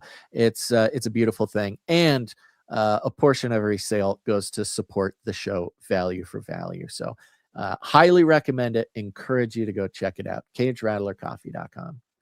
Awesome. So why don't we take a little break? Get a cup of Joe. Get a cup of Joe and we'll strategize how we can protect you and the Constitution and democracy itself for generations to come. That is a good cup of Joe. And just real quick. We had a couple prayer requests come in. Okay. Yeah. Let's do that real quick. We had some text messages come in with some prayer requests. If you're not on the text message list, text the word canary to 877-740-3226. I think we have a graphic for this somewhere. Text the word canary to 877-740-3226. You'll start getting an alert just right before we go live, just so you never miss a show unless you really have to. But you can also text us back at that number. And one great thing to text us is your prayer requests, because we have the producers who are now on alert, Gonzo. Okay. Yeah. Producers, assemble! Right. Putting this on the prayer list. Everybody listening to my voice, you are a producer. So we're praying for Link, who I think is in the chat today, but he texted, please pray for my family under demonic attacks for the past year. So producers, we're praying for Link and family. There's been a lot of action over the past year. I think the demonic realm is agitated in a way that a lot of people haven't seen for a very long time. But through Christ, we are inevitably victorious over these kinds of times in our life. So we're praying for you. And of course, in the name of Jesus, you have victory over all of it. We also have a prayer request from 678. Is this TDL Prez? I think. I don't know. 678 says, brothers, please pray for all things real estate, trusting God and pushing into trying to be joyful in the tribulations.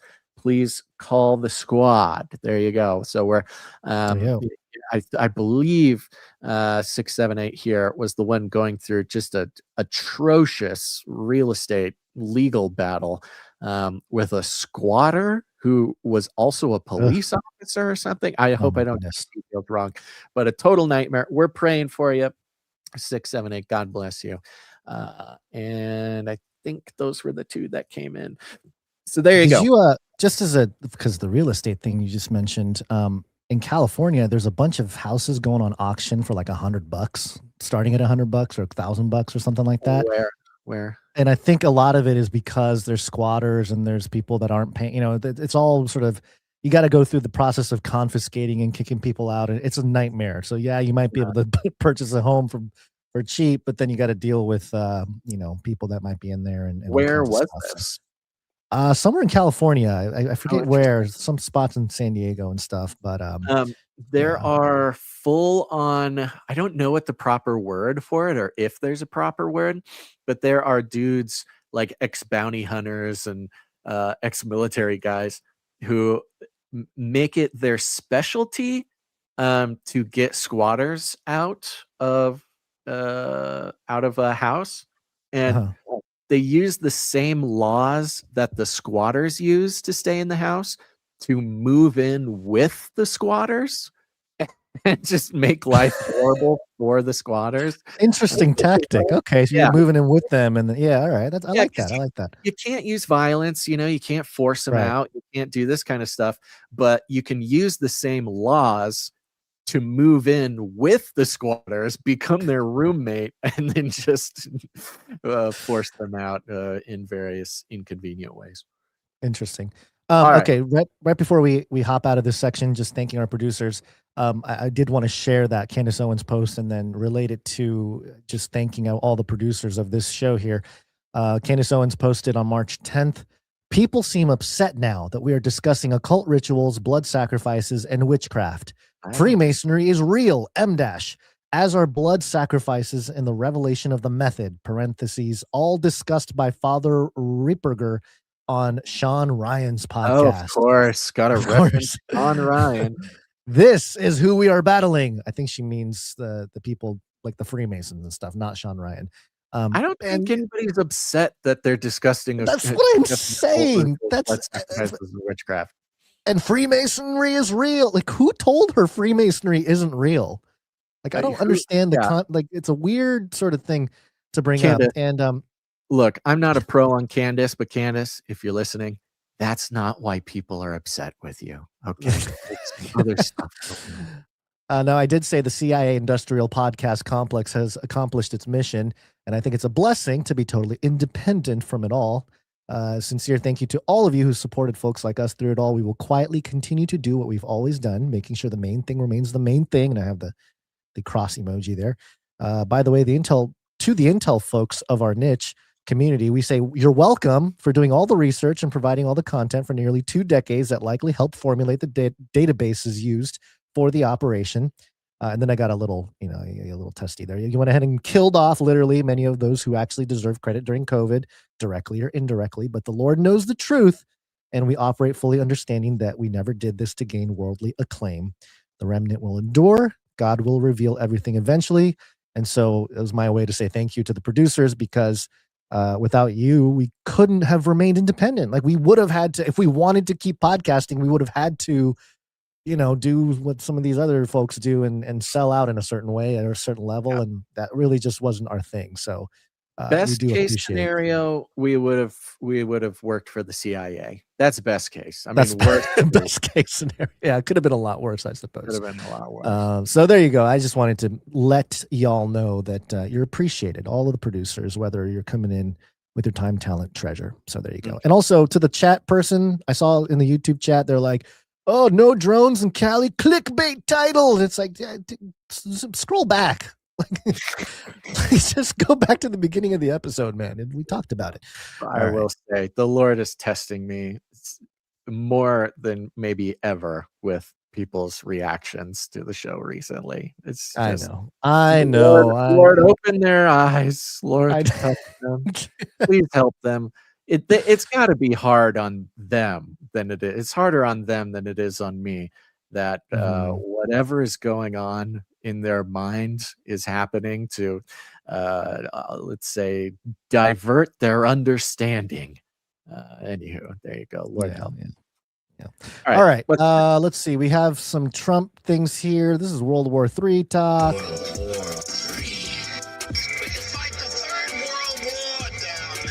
And of course, Trump was, he's been launching the new age. We will launch a new age. And we have a clip of Trump here just to kick things off a little bit. Of course, a couple days ago, we were told that war is over pretty much, sort of, right? The sort of over pretty much. I forget the exact verbiage, but it wasn't very strong. It's very complete. Very complete pretty much. That's right. But he has something different to say here. This is the footage is a little bit shaky, and he's kind of talking to a crowd here, and he says he's not going to answer, and then he answers. So here we go. Mr. President, are you willing to withdraw the U.S. from Iran, even if they have not turned over and allowed the U.S. to seize their remaining? I'm not going to answer that, but we have hit them harder than virtually any country in history has been hit, and we're not finished yet. Oh, we're not finished yet. I thought we're finished, pretty much. Nah, God. I guess not. Nah, we were way, like we said at the time, it was probably more to help the markets not completely tank than any kind of real operative ending, mission in Iran there. So a noble yet foolish endeavor for that reporter to try to ask that question. I don't understand what he's thinking. Yeah. I'm not going to answer that. He's been saying that a lot, actually. There's a lot of clips where he's like, no, not going to answer that one. And then he'll like say something about it, unless it was about the alleged girls' school that got hit. Then he just walks away. But hey, there's another clip. This just happened in Cincinnati. I didn't watch the full clip. It's only about 20 seconds here. Let's see. Trump was doing a press conference right as we were going live, and allegedly he said that we went to war with Iran so we can prevent war with Iran. Peter? Yes. You just said it is a little excursion, and you said it is a war. So which one is it? Well, it's both. It's both. It's an excursion that will keep us out of a war, and the war is going to be. For them, it's a war. For us, it's turned out to be easier than we thought. Okay, so man, he's just really wiggling himself out of that one. I think he recognized that maybe he just put himself in a little bit of a trap there. But yeah, I mean, hey, it's an incursion or excursion. They say excursion or incursion, but it's a war for them. It's not a war for us, but it's a war. But it's not a war. It's an operation. Let's see here. I'm trying to see if I can get the actual details here. But the official word is that this war in Iran is the least popular American war at this stage in the war. Yeah, I saw that too. I was seeing multiple reports. 41%, which seems high. I mean, that you can still do a lot with 41%. All right, I've got this is the New York Times here. World War II had 97% approval. Afghan War in 2001 had 92% approval. Persian Gulf War 82%. Iraq War 76%. I mean, these are pretty high numbers for positivity about war. Obama's Libya intervention in 2011, which is what a lot of people are comparing this to, had 47%. Iran War 2026, 41%. So the least popular war in its opening days, but 41%. Like, I could see Trump looking at 41 and being like, okay, let's keep it going. What about this clip here? I don't know if this is old or this seems old. Is that a great name? Well, it's only good if you win. You can only, and we've won. Let me tell you, we've won. You never like to say too early you won. We won. We won the bet. In the first hour, it was over. But we won. But they gave me a list of names that, sir, you can pick the name you'd like, sir. I said, the name of what? The name of the attack on Iran, sir. And they gave me like 20 names. And I'm like falling asleep. I didn't like any of them. Then I see Epic Fury. I said, I like that name. I like that name. I mean, how could you stay mad at the guy? You really How can't could you do stay that. mad at that silly goose? Oh, okay. Well, I mean, that guess- does really actually wrap up like the certain, I don't know, the certain magic that Trump has. Even you could have all sorts of feelings about anything, but then he goes on these like highly relatable, hilarious stories about basically nothing. And it's just like, yeah, I get it, man. Epic Fury. It is a pretty epic name. Yeah, you got to give it to him. Do you think he people are sharing that one clip where he's talking about, this is a couple days ago. I don't know if it's relevant or we should play it now, but it basically says that his son, Jared Kushner, and a few other people advised him to go into Iran. Have you seen that clip, Basil? It's got like millions of views. It's like a 20-second clip. I saw one that was not very reputable. I saw one that was fake too. No, there was one that was fake, but let's see if this is it, because again, this could be. Let me know if this is not real, but I think this was the correct clip from a couple days ago. The situation was very quickly approaching the point of no return, and the United States found it intolerable, in my opinion, based on what Steve and Jared and Pete and others were telling me, Marco, so involved, that I thought that they were going to attack us. I thought they would, if we didn't do this at the time we did it, I think they had in mind to attack us. And yeah, so that's the clip that's going viral, that he's saying that Jared, which is Jared Kushner and Marco Rubio, and they were all telling him that, hey, the threat is real. They might attack us. And so we have to go in there and do this, which is very reminiscent of COVID. You know, like they told them 2 million people are going to die if you don't lock it down, if you don't lock down the airports. And then, of course, I guess what was the final quote unquote official count of deaths was around 2 million or something, right? For COVID. And then it has since changed, but that was at the time, you know, the count at the time, the unofficial count. And it's similar. It's like, oh, he thought that they were going to attack us, and so we had to go in there. And then, of course, the threat level is at an all-time high in the United States with sleeper cells and that whole deal. So, man, it's very confusing. I guess we just can't. We just got to take everything every politician says with a grain of salt, because you're just going to be tossed around like the wind if you're not really, you know, if you're going by what they're saying with any little thing. It's just too much, man. It's too much. Speaking of getting tossed around by the wind, I was gonna say I moved stuff around a little bit to make it more make more sense of it. Yes, cardboard. Well, just real quick, I do want to do this. It'll be fast because we have more important things to get to, and you got to get out of here. There was this video. First, we saw the video of the swearing-in ceremony of the new Ayatollah, and they had set out a framed picture of him because they didn't want to bring him out because he'd get missiled.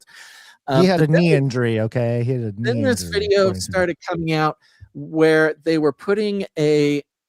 This is okay. We went on a real journey trying to figure this out. Metro.co.uk has this video, and it's bizarre moment Iranians pledge allegiance to cardboard cutout of the new Ayatollah. A life-size cutout of Mojtaba Khomeini assembled from brown panels held together with tape was carried on stage at the Tehran Allegiance Rally in Revolution Square, while hundreds of thousands of waved Iranian flags and pledged loyalty to a man who was not in the room. And you see the video here where it's a cardboard cutout, a sort of Nephilim-sized cardboard cutout of the new Ayatollah. A picture of his face printed out and pasted on the head. But the rest of the body is just cardboard. Like they didn't put his clothes on the cardboard. And we had seen the one where they bring out the framed picture of him. But then this cardboard cutout picture started making the rounds.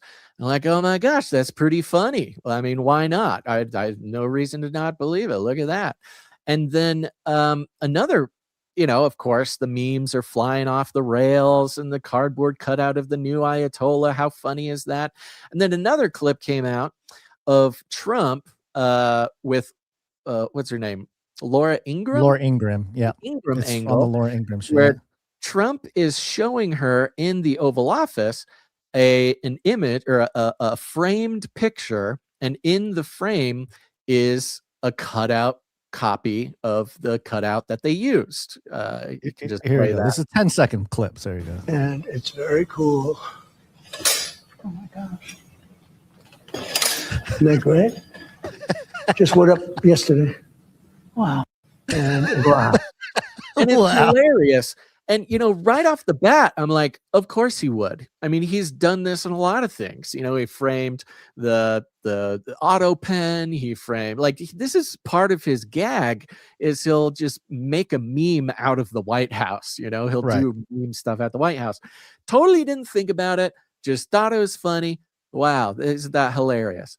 And then I don't even know how this occurred to me. Maybe it was you who mentioned something that this was AI. Yeah. That this wasn't real. And look, when you look at it, there's no way to know whatsoever that it's AI. Oh, boomers are done. If a boomer sees this, they're done. believing. I mean, I was totally done. No, the first time I saw it, I was laughing too. It was just, hey, it's Trump right on. Yeah, right. Mhm. Like I just wasn't thinking about it. Like it wasn't crazy enough to be like, oh, is this real? Because it's just like something he's done before, and there it is. Right. He has the cardboard cutout framed in the Oval Office. Turns out that, you know, and it seemed familiar. We now tracked it down. This clip is from when he had the Declaration of Independence framed in the Oval Office, and Laura Ingraham went, "Oh, yeah." wow, The giveaway was there's a board on. There's like a billboard, not a billboard, just like a little. I don't know what you call it. Just a poster board for the Gulf of America. Yeah, for the Gulf of America. Yeah, that gives a timestamp on when this was. So anachronistic. Right, there's an anachronistic right. There you go. Gulf of America thing in the background. Other than that, literally no way to tell. And I see people discovering for the first time that this is AI. Well, then that starts me going, well, what the heck? What is the cardboard Ayatollah fake? And so we start looking, and we go, and we're searching for all the versions of the cardboard Ayatollah, and they're all exactly 11 seconds long. There's not one longer. There's not one shorter. And they all have this annoying music in the background, the exact same clip. I even go to Grok. Let me see if I still have my Grok conversation. I go to Grok, and I say, hey, this footage with the Ayatollah on the cardboard cutout, is this real? It goes, yep, this is real, and gives me like a whole bunch of it happened here and this and that and that. And I go, no. I know the event happened, but is the cardboard cutout real? Is that a real thing? Can you look at it and tell me? It goes, yeah, this is totally real. And I'm like, well, why don't any other clips exist? Why is it just the 11-second clip with the bad music? He goes, well, there's 2-hour videos of the whole event and blah, blah, blah, you know, just giving me this whole AI rigmarole. And I'm sitting there going, no other angle of this exists. No other video of this exists. Surely there can't just, and play. Can you play? Okay. You don't have, I put in a link above the Metro article, Gons, cardboard Ayatollah with community note. And Gons and I took maybe close to an hour today before the show, just searching, just digging in. Like, I mean, and it's funny because who cares? I mean, the cardboard Ayatollah, totally believable. You know, it's Iran. They're in war. They do all sorts of stuff. The culture's different. Make sure the music is on and play this video here. Just music.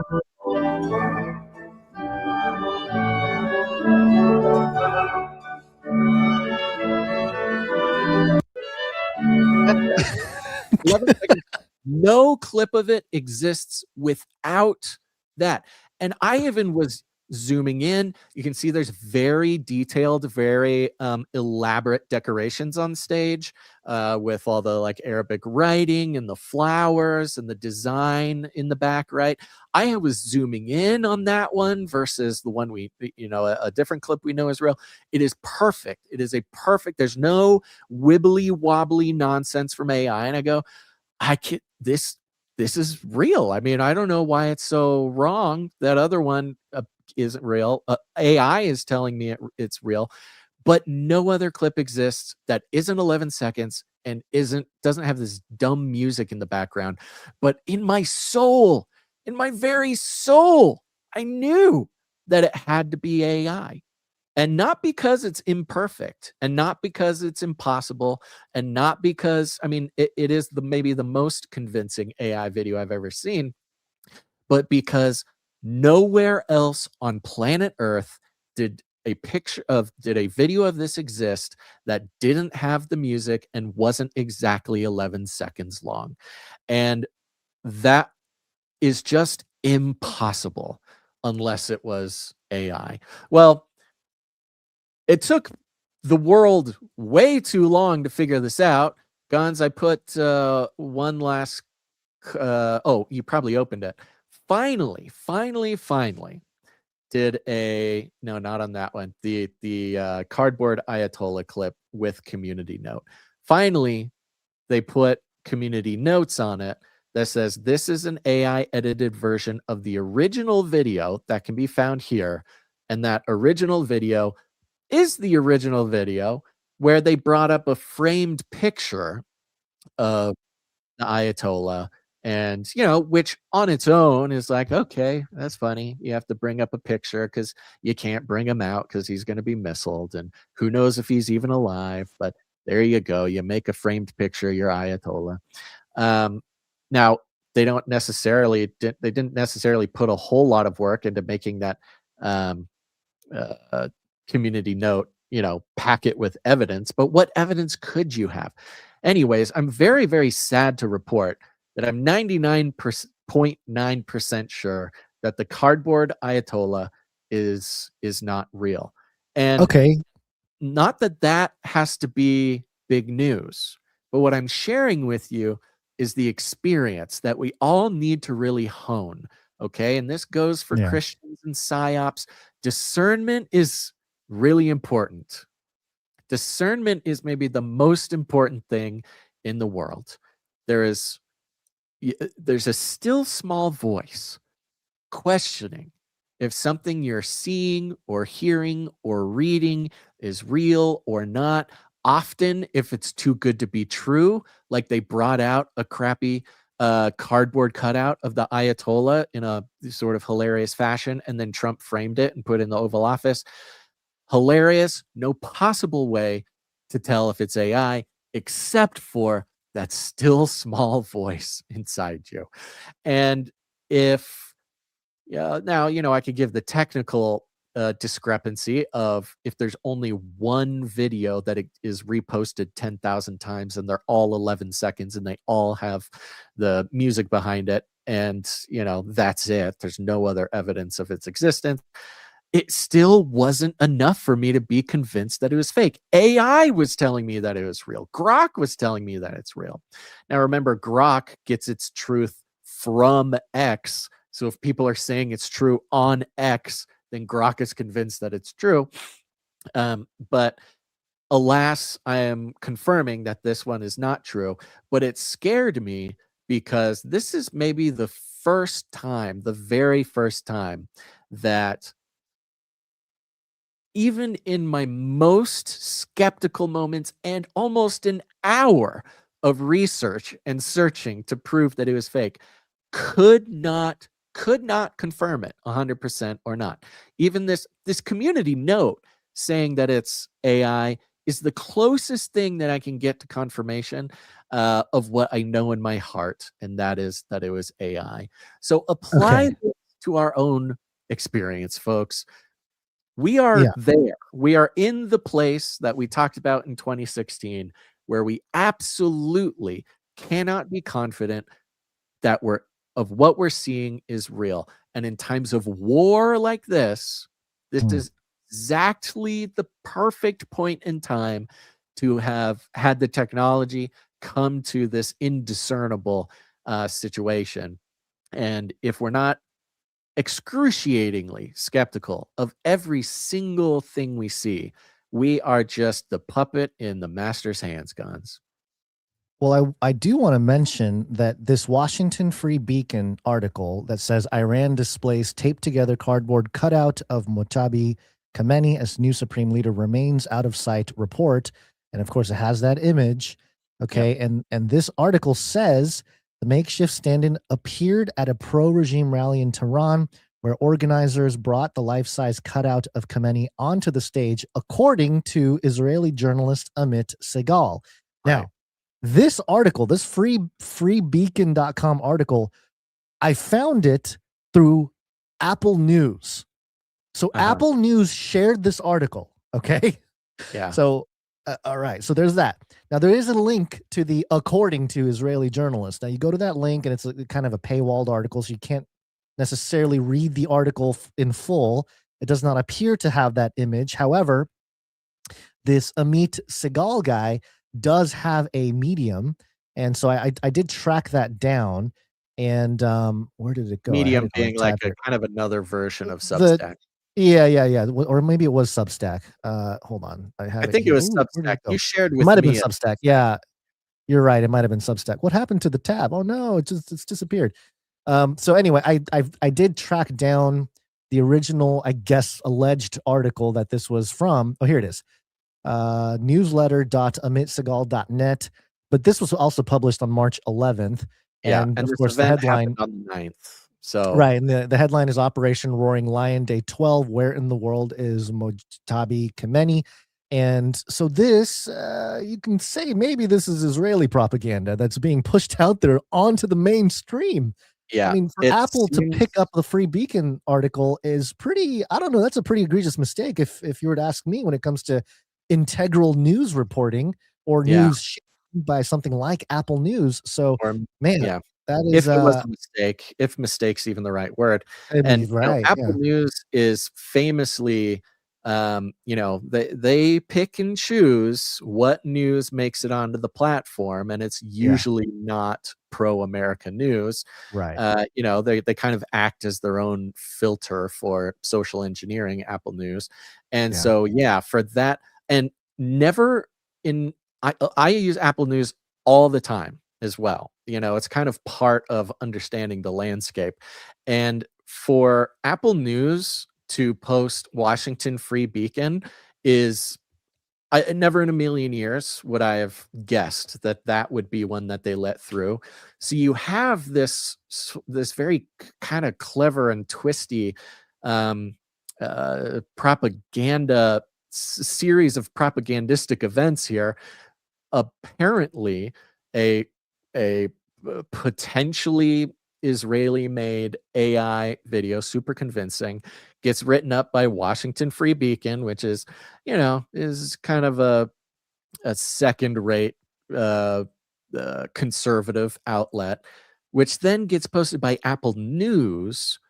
And why would Apple let something through that is so poorly sourced? There's Well, I don't know. I could only, I think there's a reason, maybe. Yeah, You look at the Apple News could only- logo. There's some stuff going on there with. I could only guess, but all of my guesses include social engineering projects. That's Yeah. it. So Yeah, well, I don't know. especially if you want Americans to get on the side of, let's say, maybe Israel on this particular Right. issue to make fun of Iran, this would be the way to do it, because it's sort of, the Israel part of this is sort of not anonymous, obviously, but a little bit more obscure. And you can push it out into the U.S. news, and the U.S. can really pick up on it. And the Christians would jump on this and say, look at those silly Iranians and their cardboard cutout for their little ceremony. So I bring up the religious side of things because of this next story. Are you done with this AI thing? Are you done with the rant here? Because I think there's a lesson here that yes, so we are at that point, as you mentioned, where it's really hard to nail down certain sources when it comes to certain pieces of footage or videos. There are markers that I think we have to pay attention to. The M dashes and the it's not this, it's that type of text that we've identified in the past. Although that's getting better now. And another one right now is the 10 to 11 second clip of a video.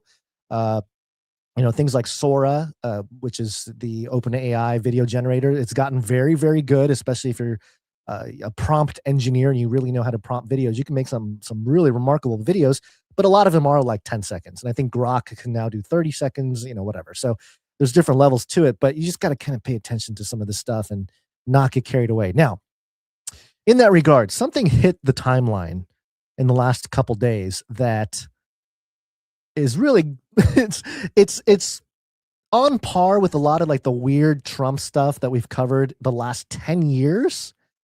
One of them being, of course, there's a couple books written from 100 years ago by Ingersoll Lockwood, the last president. His name was Trump, and he's from New York. And then there was Baron Trump's Excellent Adventures or something where he goes into the hollow earth through Antarctica. And there's like all this weird stuff from 100 years ago. And then I was really fascinated with the Del Shaw paintings from the early 1900s. There's one in particular of the Trump aero ship, which is, again, this guy named Del Shaw made all these drawings of these aero ships, before airplanes and stuff. These are kind of conceptual ideas of UFOs or something like UFOs. And one of the pieces he drew was called Trump.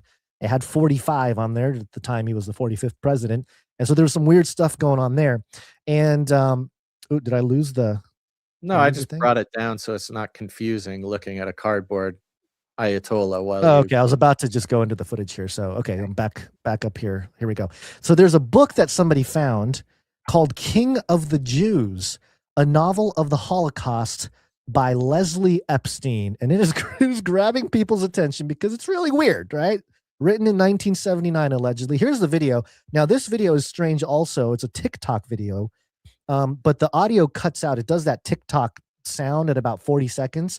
The footage keeps going for a little bit longer, but here's what the video looked like and sounded like. So this is one of the weirdest books that I've ever found thrift shopping. It's called King of the Jews, a novel by Leslie Epstein. And you're like, oh, well, whatever. Like, it's Epstein.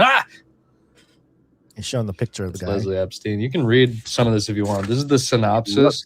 And it's about a person named I.C. Trumpelman, who used his power to set up an authoritarian regime in the ghetto. His picture appeared on money and stamps. His word was law. Alternative con man, charismatic leader. Like, I feel like it's like, no, I'm not Jeffrey Epstein. I'm Leslie Epstein. And like, they have like fake. Yeah, so right there, the audio cuts out, but he keeps showing some stuff there, published in 1979. He flips back to the back of the book, and he's reading it. So this book is about an individual named I.C. Trumpelman. It's available on Amazon in case anybody wants. It is. And I went there to Amazon and I took a look, and you can get in there and read the first few pages of the book, as you can with any book on Amazon. And of course, I don't go looking for this type of stuff, right, Basil? But I found something interesting. I did make a post on it. I said I was skimming through the available pages of King of the Jews by Leslie Epstein and saw something weird. First off, it reads like the rantings of a madman. The writing is terrible. It's like, I don't know how anybody can read this thing. It's how it was the 70s. I guess they're on. Oh, by the way, the first chapter is called The Golden Age. And then all the chapters is the elder, smuggling, the wedding, the 5-day strike. Let's see, the yellow bug, I think, or no, the decision for the Judenrat, the yellow bus, Macbeth, the pulley, fighters, and then Urania. And so you go through the first few pages, chapter 1, the golden age, and it's kind of this sort of, I don't know, it just sounds like the rantings of a madman. But you keep going here. And, of course, the story is about a man named I.C. Trumpelman, which is strange enough. And it describes, the page I found, it describes his favor in the Jewish community. So he's not a Jewish person, but he finds favor with the Jewish community, particularly how he became famous and was invited to the best parties, quote unquote. Interesting, Epstein with parties and all that, including giving lectures about hygiene to the Zionist Association. Okay, but that's not all. This is the part that's weird. A man named Mosk, M-O-S-K, pulls up into the story, and he's described as the owner of 100,000 spindles. And let me pull up the part here. Ooh, the post is doing pretty good, Basil. 23,000 views on this post here. Not bad. So yeah, so just out of nowhere, this guy named Musk pulls up. And here's what it says in the book. Once Musk himself, the owner of 100,000 spindles, sat down beside him and at once started to speak. Quote, "Doctor, you don't know who I am. But if I told you that when I get up in the morning, when I sit up too fast, I see spots in front of my eyes, what would you say?" And then it just keeps going. I mean, I don't know. He doesn't answer. He just keeps going with the story there. But I was like, what? Okay, that's weird to find a name Mosk in there. Apparently his name is Doc Mosk. So it's like a mixture between Doc from Back to the Future and Elon Musk. And the owner of 100,000 spindles. I was like, what is a spindle? And after I looked it up, again, very weird. I'm not looking for this stuff, Basil. I'm not making this stuff up. Apparently, a spindle is likely referring to the spindle top, which was a term used for the oil fields in Texas in the early 1900s due to the resemblance of a spinning top. And so, and you brought something else interesting up, which was that you thought I said mosque, like an Well, yeah, Islamic mosque. when I wasn't looking at it, right? I Right. just heard you say, and there's this guy named Mosque, and I thought, an Islamic church, mosque, and then oil, and the reference to 1,000 oil wells sounded very Middle Eastern to me. Right. But in specific, this spindle or spindle top was in reference to, I forget the gentleman's name. I had it pulled up at one point. He was a millionaire from the early 1900s, and he was one of the first guys to make a fortune in Texas for the oil, getting the oil out. And he, of course, was, again, an early millionaire. And it's strange because, of course, Elon Musk moved his whole operation to Texas. And as of this there's a New York Post article here that I also posted a screenshot of, and the headline, this is from February. The title of this article from the New York Times, did I say Post? I think I meant Times, is Elon Musk's secret web of companies in Texas. The mega billionaire was tied to about 90 companies in the state, which he uses for everything from paying nannies to buying land to support Donald Trump's reelection, according to a Times examination. So I don't know. It just hits differently, Basil, when there's a random book from 1979 that talks about I.C. Trumpleman, who becomes an authoritarian leader who has favor with the Zionists and the Jews. He becomes the king of the Jews, and he's hanging out and he's helping people out. And a guy named Musk, who was an oil millionaire at the time in Texas. Wasn't there a character named Elon in the Baron Trump series?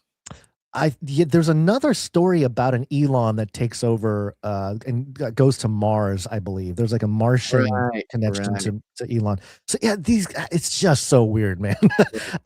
It's one of those things where there's no way we're going to get to the bottom of any of this, but it's just strange. The strangeness is very high, and it's right on par with everything else that we've identified as strange when it comes to Trump and Elon and the elite and all these different things. It's always been kind of weird, but it just keeps getting weirder. I don't know. Maybe if we keep going down this rabbit hole, we just end up in a time loop. That's the thing. It really relates to, not to go too deep into it, but the philosophies of the cyberneticists and the early psychedelics and the Philip K. Dick sort of spiritual journey. It's all very strange. The Dadaists and the absurdists and the sort of recursive. I even was looking into this obsession, talking about AI psychosis. The AI is always trying to tempt people into this spiritual talk. Well, in a lot of these cases, the AI really is bringing people into this like weird recursive loop of spirituality and theology, which was a big part of the Dadaists as well. I don't know. It's just all very strange. There's something strange going on in this world, Guns. You think maybe a little something strange? I don't know what it is. And just real quick, there's a couple things that we wanted to hit on before we wrap the show up here. It has to do with money, so let's just do it real fast here.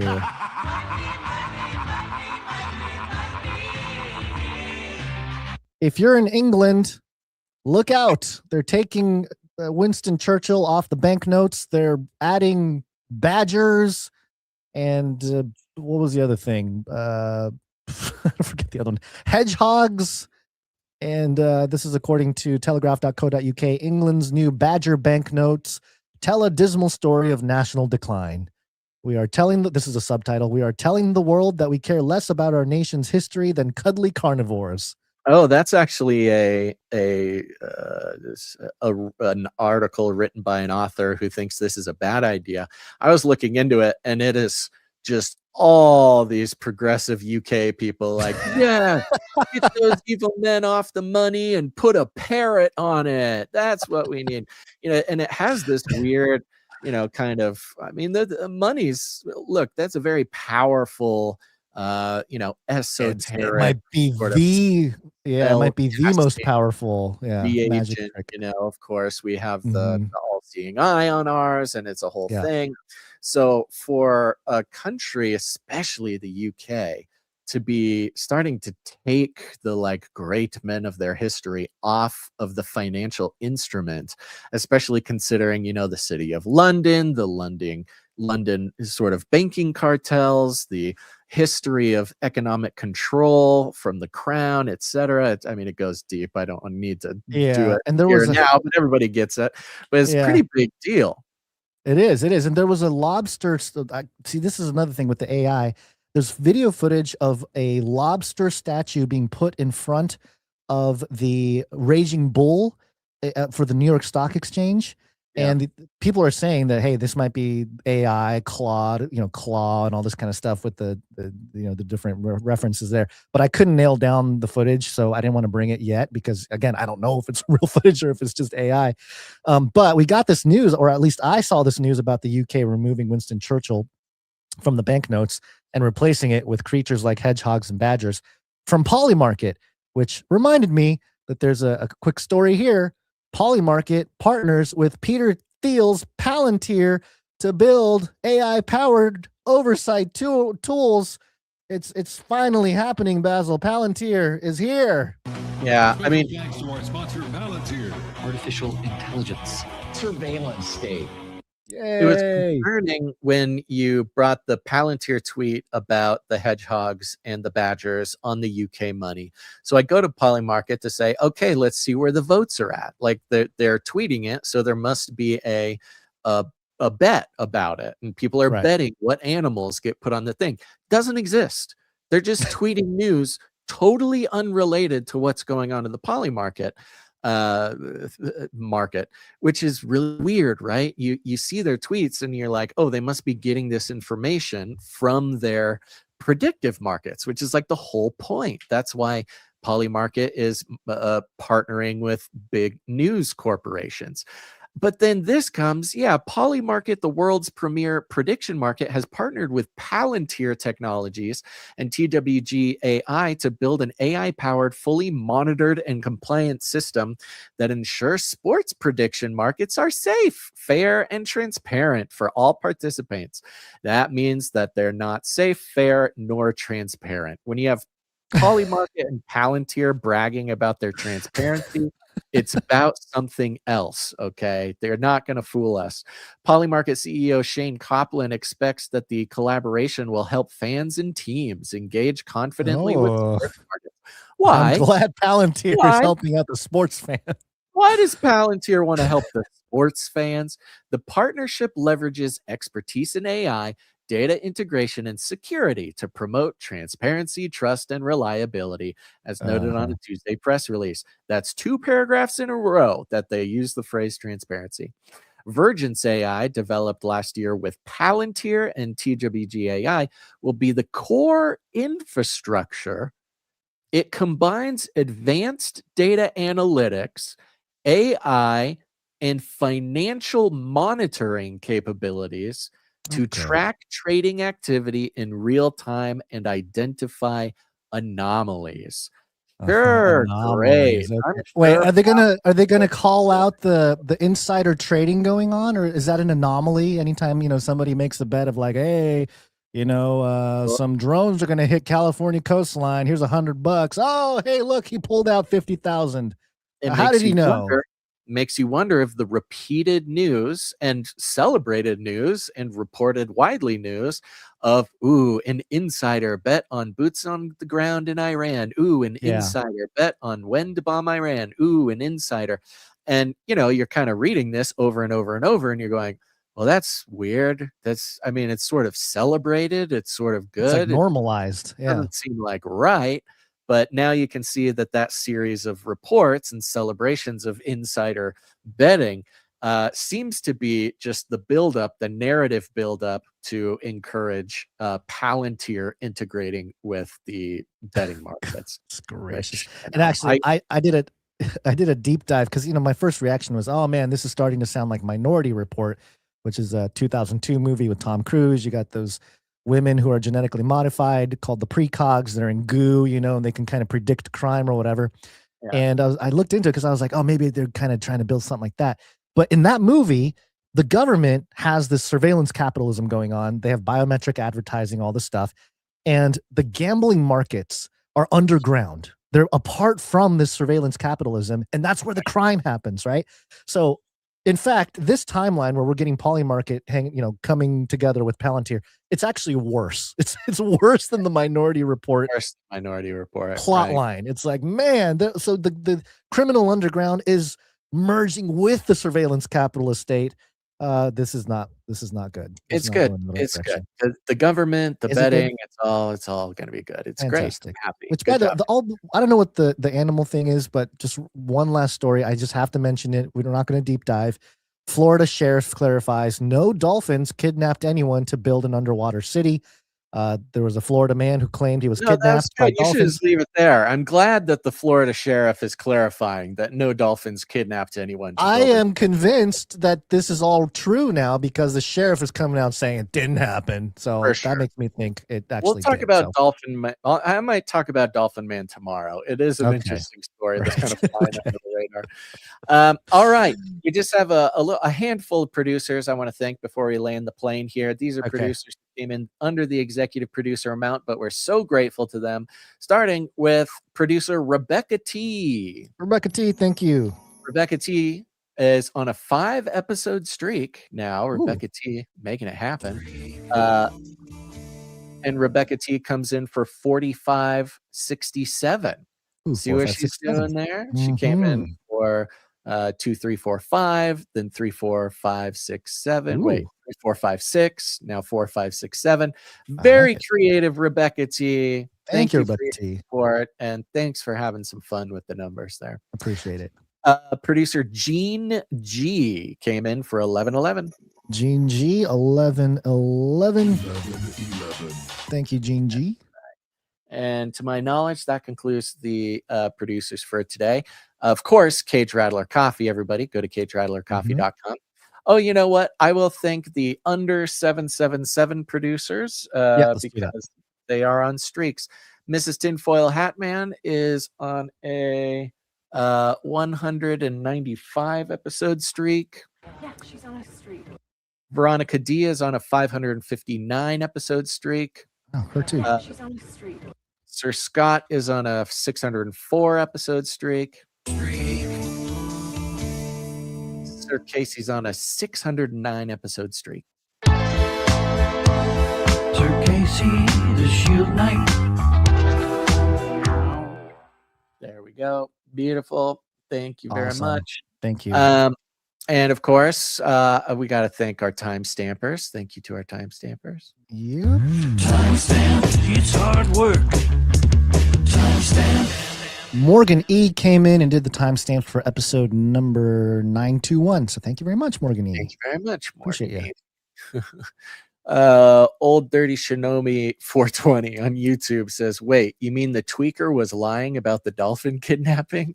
I'm convinced the dolphin kidnapping took place. I think the dolphin. Yeah, that's the next era of stuff that people are not ready for. The dolphin society underwater. Thank you to Jam for heading up the Telegram channel. Thank you to Adam42 for getting that Discord going. If you would like to join a community of Canarians on Telegram or Discord, you can find those invite links at canarycry.party. Thank you to Joe for all your feedback. Thank you to Clank for clanking. Thank you to Sir Ike for all the many things you do for us. And other than that, share the show, folks. Do you know any Christians who are at risk of propaganda? Do you know somebody who thought that the Ayatollah cardboard thing was real? Well, they need Canary Cry News Talk, and so do you. So share the show, please. appreciate it. Hit like, all the things. Do the algorithm stuff for us, please. Goodness gracious. But we call it rattling cages, and all you got to do is walk right up to him, grab him by the cage, and then you shake it. The end of the world occurred pretty much as we had predicted. I want to shake things up, stir up some controversy, rattle a few cages. Hey, stop that! You'll never silence me. I'm the last angry man, a crusader for the little guy. Leave the bird alone. Never. Rattle a few cages. Rattle a few cages. Human race will have every opportunity to improve. And if they don't? Ask Noah. That's right. Just ask Noah. Guns, any last words? Everybody needs to check out Canary Cry Clubhouse tomorrow. And then Friday. Ooh, do we have another Friday the 13th this week? Oh, we do. We have Friday the 13th, and then we have Pi Day on Saturday. Oh, there's a lot going on. Go look at your Canary Cry calendars. There's a lot of stuff going on the 13th on Friday. So keep an eye out. It's all going down. Don't believe anything you see on the internet anymore, folks. We've done it. We've crossed the Rubicon. Don't trust it. Especially, I don't know, if it's explosions. Probably not trustworthy. I don't know. Who knows? But other than that, thanks for listening to this episode of Canary Cry News Talk. Make sure to tune in next time. But until then, think outside the cage.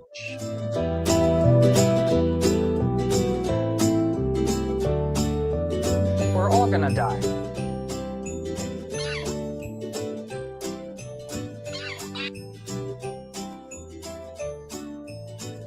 It will kill. They love killing. Feed him more. I've ordered more pills than anyone in the world.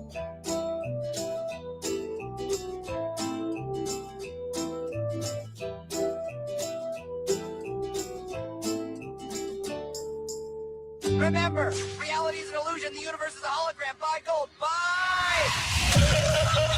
I'm keeping warm and safe in my people's zoo. He's a Satanist from one of the Satanist churches here where they sacrifice babies. They're going to probably try and rattle her cage a little bit more.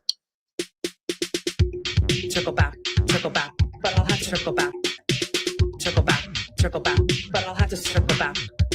Circle back, but I'll have to circle back. I'm happy to circle back. I'll have to just circle back with you. We can circle back on that one. Circle back with you. It's an interesting question, but we'll circle back. I love the Great Reset. Here's the thing. We, especially recently, the past few months, it seems as if this show is in a period of reaping what we've sown for a while. Toilets!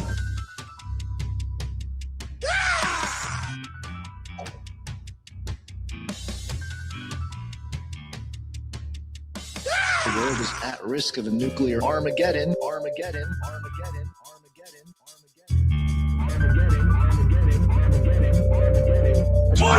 on the way. We've come to a point in society where pretty much everything that we've been talking about has gone from the realm of crazy conspiracy theory or whatever to real life.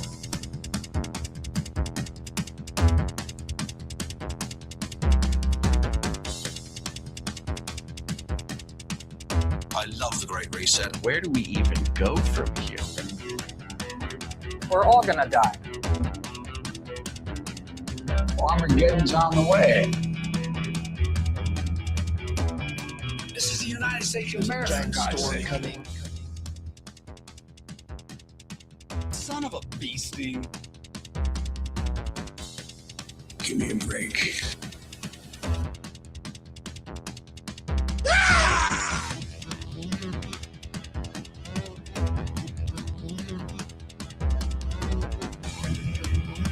This is the way.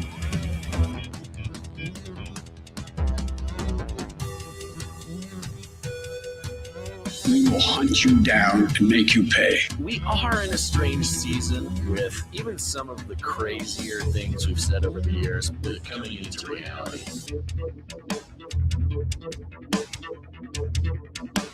Bye. Bye.